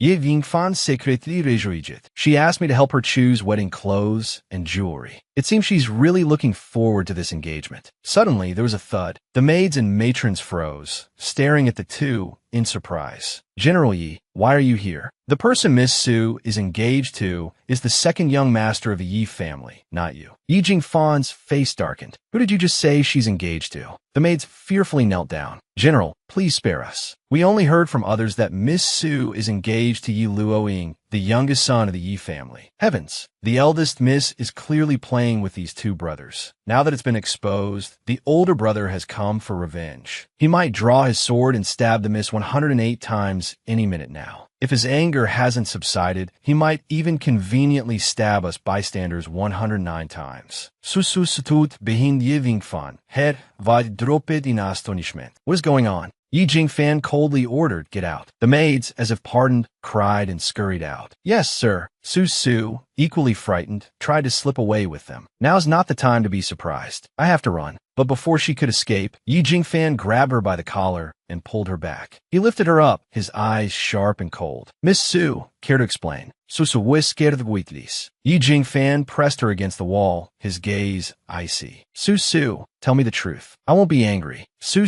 looked helplessly at his supposedly friendly demeanor. I won't be angry, he says, but his face is clearly furious. He looks like he's about to explode and tear me limb from limb like in a gruesome drama. Su trembled as she looked at him, explaining in a small voice, I used Yi Luoying's innocence as an excuse. This has nothing to do with me. My innocence is as intact as your adorable little brother's. The brother-loving man was strangely persuaded. Yi Jingfan frowned and asked, really, what did you tell the Prime Minister? Susutrai Toriko. Let me think. I told Su Zhongjing that you had proposed to me. Susus face paled as realization dainet. Oh heavens, this is bad. I think I actually forgot to tell father who I was supposedly engaged to. She gave Yi Jingfan a forced smile. All right, this might have something to do with me. Yi Jingfan gritted his teeth angrily. Su cried out in fear and tried to flee. I didn't do it on purpose. Yi Jingfan swiftly moved to block her path. Su, not paying attention, ran straight into his solid chest. She fell to the ground, rubbing her head. Ow. Why are you so hard?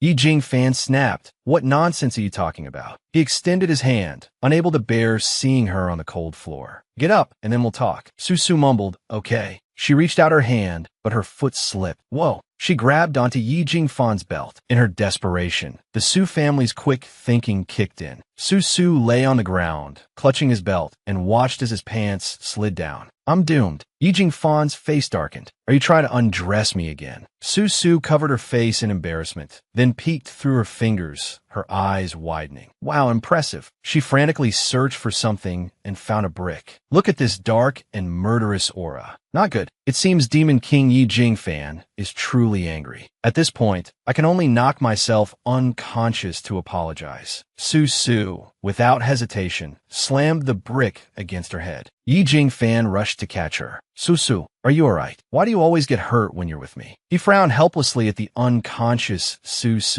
You're always so mischievous. Yi Jingfan blushed and muttered, you should behave yourself. Just then, the door swung open with a bang. Nan Ping pushed open the door, leading the way, and said with a smile, Miss Su, I heard you're getting married, so by con I came to give you a wedding gift. The three people at the door froze, staring at the scene inside the room. Nan Ping's smile vanished. Bai Kan quickly covered his disciple's eyes and scolded, Nonsense. His disciple, Bu Fu, struggled and protested, Master, this is a rare opportunity. I'm still young and need sex education. Nan Ping's face darkened as he looked at the two people in the room. I heard the court wanted Su to become a nun to pray for the country's peace and prosperity. I was planning to watch her predicament unfold, but who knew she'd suddenly announce her marriage? No wonder the Prime Minister tried so hard to clear the Yi family's name with the Emperor a few days ago, correcting their wrongful conviction. He recalled Su Zhongjing's words, Your Majesty, the Yi family has served the throne loyally for generations. The charge of colluding with the enemy is false. We implore you to reconsider. The other officials had also knelt, echoing, Your Majesty, please reconsider. Now, Nan Ping finally understood. So it's because she likes Yi Jingfan. Nan Ping sneered and clapped his hands. General Yi, as expected of a seasoned general, experienced on the battlefield. To engage in such activities with Miss Su in broad daylight truly opens my eyes. Su was willing to commit a capital offense to save him. It seems their relationship has progressed to this level. Yi Jingfan held Su tightly in his arms, frowning at Nan Ping. Grand Tutor Nan Ping. I seem to recall Su making a move on him before. He tightened his embrace, his eyes filled with jealousy and wariness as he looked at Nan Ping. Yi Jingfan glared coldly at Nan Ping, declaring his ownership. What my fiancé and I do in our own home is none of the Grand Tutor's concern. The two men stared at each other, sparks flying between them. Just then, the door opened again. Ye Luoyin, Rusedin, Panichkit. Brother, I just heard from the maids that you were furious with Miss Su. What happened? He ran inside and froze in astonishment when he saw a half-naked Yi Jingfan holding an unconscious Su. Suddenly, he flew into a rage, grabbing Yi Jingfan's shoulders. Brother, I endured the pain of giving Su to you, not for you to bully her. Nan Ping narrowed his eyes, looking at the three before him. Unexpectedly, the two brothers are fighting over a woman. This is truly an eye-opener. Bai Kan's disciple gave a thumbs up, praising, a strong young man makes a young woman climb the wall, but a strong young woman makes a young man lie flat. Impressive. Yi Jingfan's face darkened in anger. Could you all leave so I can put my pants on? At that moment, Su's eyes fluttered open. This familiar feeling. Su suddenly vikameleft. Isn't this me lying in Yi Jingfan's strong arms, fast asleep? What's going on? Didn't I knock myself unconscious to apologize? Did I just return to the moment I first transmigrated here? Or did I sleep with Yi Jingfan again? Her face paled. Or did he sleep with me? Regardless of who slept with whom, I absolutely cannot let this be known. I have to get out of here quickly while he's still asleep. Su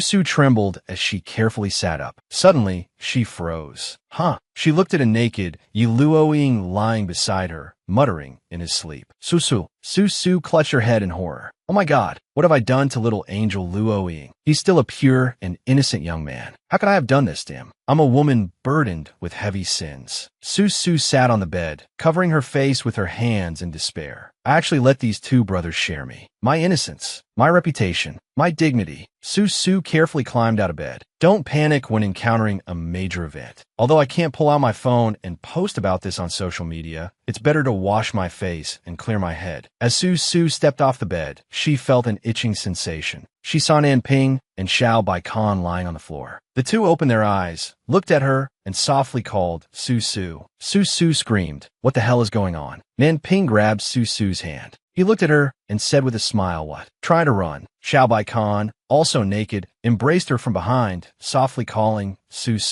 Xiao Bai Kan whispered in her ear, you can't run. You have to take responsibility. Su closed her eyes tightly, her brows furrowed. My mind is in heaven, but my body is in hell. Unable to bear the torment any longer, Su shouted, Divine Doctor, speak normally. This must be a dream. She grabbed a brick and slammed it against her head. This dream is too terrifying. I have to wake up quickly. A long while later, Su groaned in her room. Lying in bed, she drowsily touched her forehead. So it was a dream? Seeing her awake, the four men immediately surrounded her, anxiously asking, Su, you're awake. How are you feeling? Su instantly became alert, looking at the four of them and yelling, Why are you all here? You scared me to death. I thought that dream was real. Just then, Su Zhongjing rushed in, pushing the four men aside. He looked at Su with concern and asked, Daughter, you're awake. How are you feeling? Su breathed a sigh of relief upon seeing her father, her dearest father. She stammered, I'm fine, just a little tired. I pulled down Yi Jingfan's pants, and he didn't even dispose of my body. I've truly escaped a life of hardship and humiliation. Xiao Baikan stood to the side and indifferently uttered 2 words, mentally exhausted. His disciple stood beside him, acting as a translator. Master means that the young miss has been overthinking lately, which, coupled with some other matters, has led to internal fire attacking her heart, thus damaging her spirit. It's best not to overexert her during this time. She should stay in bed and rest for a few days. Hearing this, Su Zhongjing tearfully said, It's all my fault. Su, Eustrist, we'll postpone the wedding. Your health is more important. I'll immediately send someone to find the best medicinal herbs to nourish you. He then hurried out. Su panicked, reaching out to stop him. Father, wait. Don't leave me alone. The small, pitiful, and helpless Su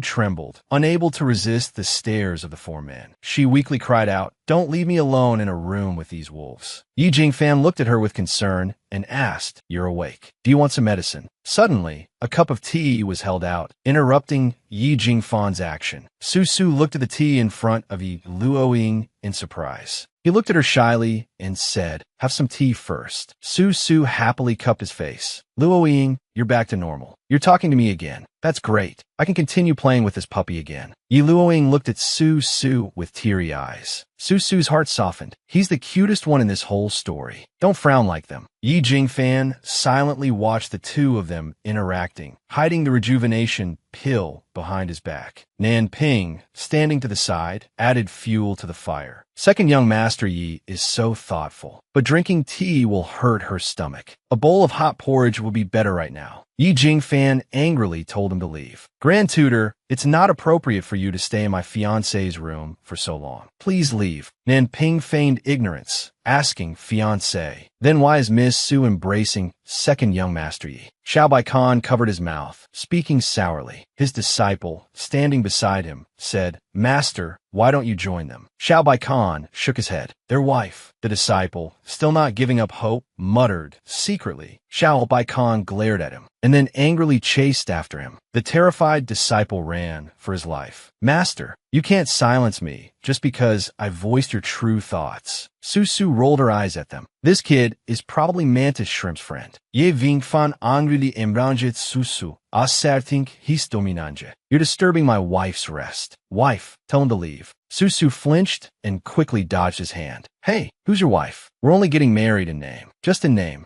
Nanping was stunned. A fake engagement. So it's a delaying tactic. If I can help Su out of this predicament, perhaps she'll give me the official document. Ignoring Xiao Baikan and his disciple who were still chasing each other, Nanping looked at Su and bowed, saying, Miss Su, I have a plan that can help you avoid entering the nunnery. Su looked at him in surprise. What is it? Nanping grabbed Xiao Baikan by the collar and dragged him over, introducing him. I won't hide it from you. Besides being the divine doctor, Baikan is also the sect leader of the Heavenly Tao sect, managing 30,000 Taoist temples across 7 nations. If you join his sect, the Buddhists won't be able to force you into the nunnery. What do you think? Susuesao's Litup, the Heavenly Tao sect leader. Yi Jingfan, standing behind them, stared at her in disbelief. Su rushed to Xiao Baikan and bowed deeply. Respected master, please accept my bow. This is a golden opportunity, much more reliable than a fake marriage. Xiao Baikang Sai. Since you asked, the little disciple excitedly translated. Master says that since the Grand Tutor has requested it, he will accept you as a nominal disciple and help you overcome this obstacle. Now that our master has spoken for you, unless Buddha himself appears to demand you, no one can force you to become a nun. Junior sister, come quickly and pay your respects to master and your brilliantly talented senior brother. Su, understanding the implication, rubbed her hands together and replied, "Understood, understood." Nan Ping, holding everything in his grasp, smiled triumphantly. "Checkmate." He coughed slightly, trying to convince himself. In that case, Su Su doesn't need to marry Yi Jingfan anymore. After all, if they get married, it'll be difficult for me to obtain the official document. Su Su hurriedly offered a cup of tea to Xiao Bai Khan. "Master, please have some tea. Once you finish this tea, the apprenticeship will be complete." Xiao Bai Khan asked her, "Do you want to study medicine or poison?" Su Su fell into deep thought. "I want to be a saint, a compassionate healer like him. Damn it, my wish is to practice medicine and save the world, but my gut tells me not to spout nonsense to him." After a moment of contemplation, Su Su looked at him seriously and said, "I want to study poison." Xiao Bai Khan asked why. Su Su hesitated, then replied, "Medicine can save the world, but poison can protect myself." She thought to herself, "You all want to kill me. Shouldn't I learn some poison to protect myself?" While she was still lost in thought, Xiao Bai Khan suddenly flicked her forehead. The senior brother standing beside them happily gave her a thumbs up. "Master really likes your answer. A healer who cannot save themselves is no healer. One must ensure their own safety before they can talk about treating and saving others." "Junior sister, you've passed the test." Su Su smiled triumphantly. "In this world, I finally have a second powerful backer besides my father. I'm so smart. Ha ha." Suddenly, Xiao Bai Khan lifted her chin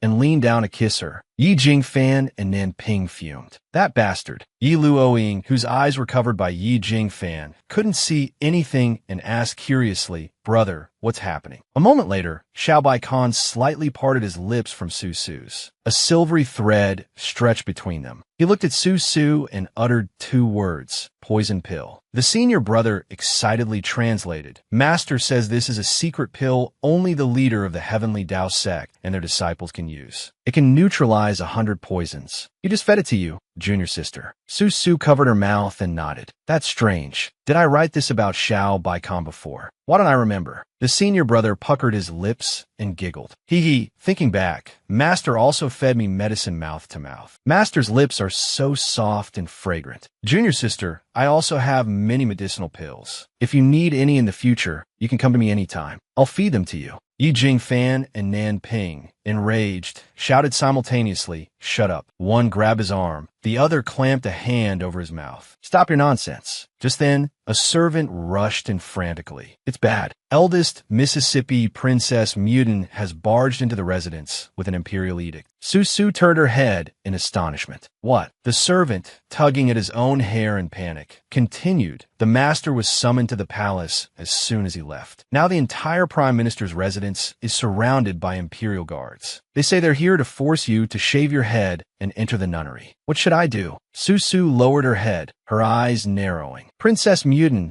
imperial edict. This isn't right. This is their tactic to lure the tiger away from the mountain. They want to take advantage of my father's absence to force me into submission." Suddenly, a hand grasped hers. Yi Jingfan looked at her seriously and said, "Su Su, come with me." Su Su stared at him blankly. Yi Jingfan. Her other hand was then grasped by someone else. Nan Ping frowned at Yi Jingfan and asked, "Where do you intend to take her?" Su Su turned to look at him. Nan Ping. Yi Jingfan answered seriously, "We'll break out. With me here, no one will lay a finger on her." Nan Ping frowned at him. "The outside is swarming with imperial guards. Even if you manage to escape, how long can you protect her, no matter how strong your martial arts are? Slow down, you brute." Yi Jingfan gave Nan Ping a cold stare. "What if I protect her for life? I fought the Xiongnu for years and faced far more dangerous situations than this. I'm quite confident in my abilities." The two men glared at each other, neither willing to yield. Sparks flew in the tense atmosphere. "Coward, reckless fool." Su Su, standing between them, spoke weakly, "Wait a minute." Su Su stared blankly at Yi Jingfan and Nan Ping. "Seriously, guys, what is this rivalry all about?" Yi Jingfan said coldly, "I can protect her for life. All three of us." Yi Luoying, Xiao Bai Khan, and the senior brother looked at him suspiciously. Yi Luoying softly called out, "Brother, it's all your fault. Su Su was sick earlier, and you even hit yourself on the head with a brick. Are you even reliable?" Yi Jingfan explained awkwardly, "I meant that with my strength, even if the Imperial Guards chase her for life, I can easily save her." He thought to himself, "Yi Jingfan, calm down. Don't blurt out everything you're thinking." Su Su angrily flung their hands off her. "What is the big deal right now? Can you two stop fighting?" She grabbed the senior brother's shoulder. shoulders. Senior brother, you're the smallest and quickest here. Please run to the palace and inform my father. With father gone, we need to stall for time. Xiao Baikan glanced at his eldest disciple and ordered, hurry. The senior brother shouldered the responsibility. Junior sister is asking me for help for the first time. He excitedly dashed out. Understood, master. I'll be careful. I'll be back soon. Just then, BAM. The door burst open. Princess Muden, holding an imperial edict, strode in. Seize this woman. Make her kneel before me and receive the edict. Susu's face darkened as she narrowed her eyes at Princess Muden. The guards, upon receiving the order, immediately surrounded Susu. Yi Jingfan rushed forward and embraced Susu. Don't touch her. Xiao Baikan, holding several needles in his hand, prepared for battle. Whoosh! The silver needles flew, accurately striking the heads of the guards. Ow! My eyes are swollen. Boo-hoo! My face is ruined. Yi Jingfan pushed Susu and Yi Luoying into a corner.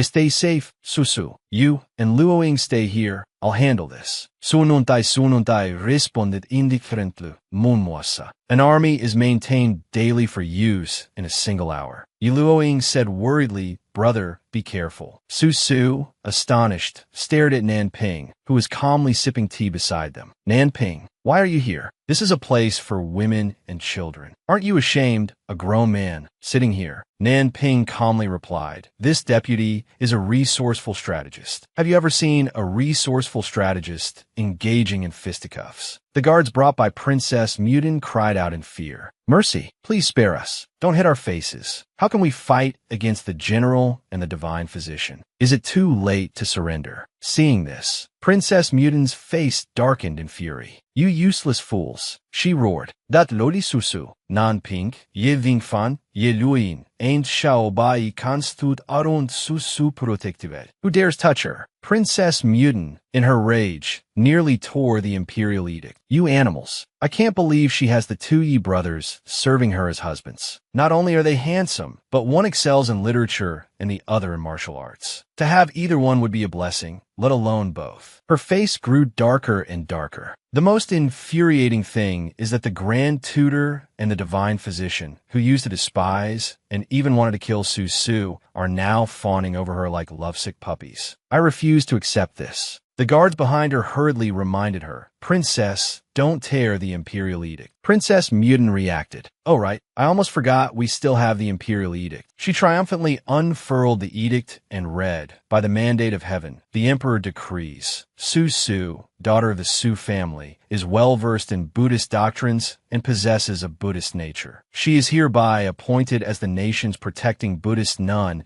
and is to immediately enter the nunnery, chanting 15 scriptures for the well-being of the people of Khan. Anyone obstructing this decree will be dealt with on the spot. Susu silently watched her. Princess Muden smirked, covering her nose and then releasing a puff of mesmerizing smoke. Susu, take this. I know you're not easy to subdue, and since I can't capture you by force, I'll resort to trickery. Yi Jingfan frowned, warily eyeing the smoke. What is this? Xiao Baikan waved his fan. Strange. Where did this smoke come from? The smoke grew thicker and thicker, obscuring everything. I can't see anything. Brother, where are you? Suddenly, a slender figure leaned against Yi Jingfan. Me Yi Jingfan. Yi Jingfan glanced back cautiously. Who's there? Susu. Two pitiful, glistening eyes looked up at him. Ye Wingfan, Amescaved. Yi Jingfan looked at her in surprise. Susu. He lifted her into his arms. Hold on tight. I'll take you away. Susu nadid mikli.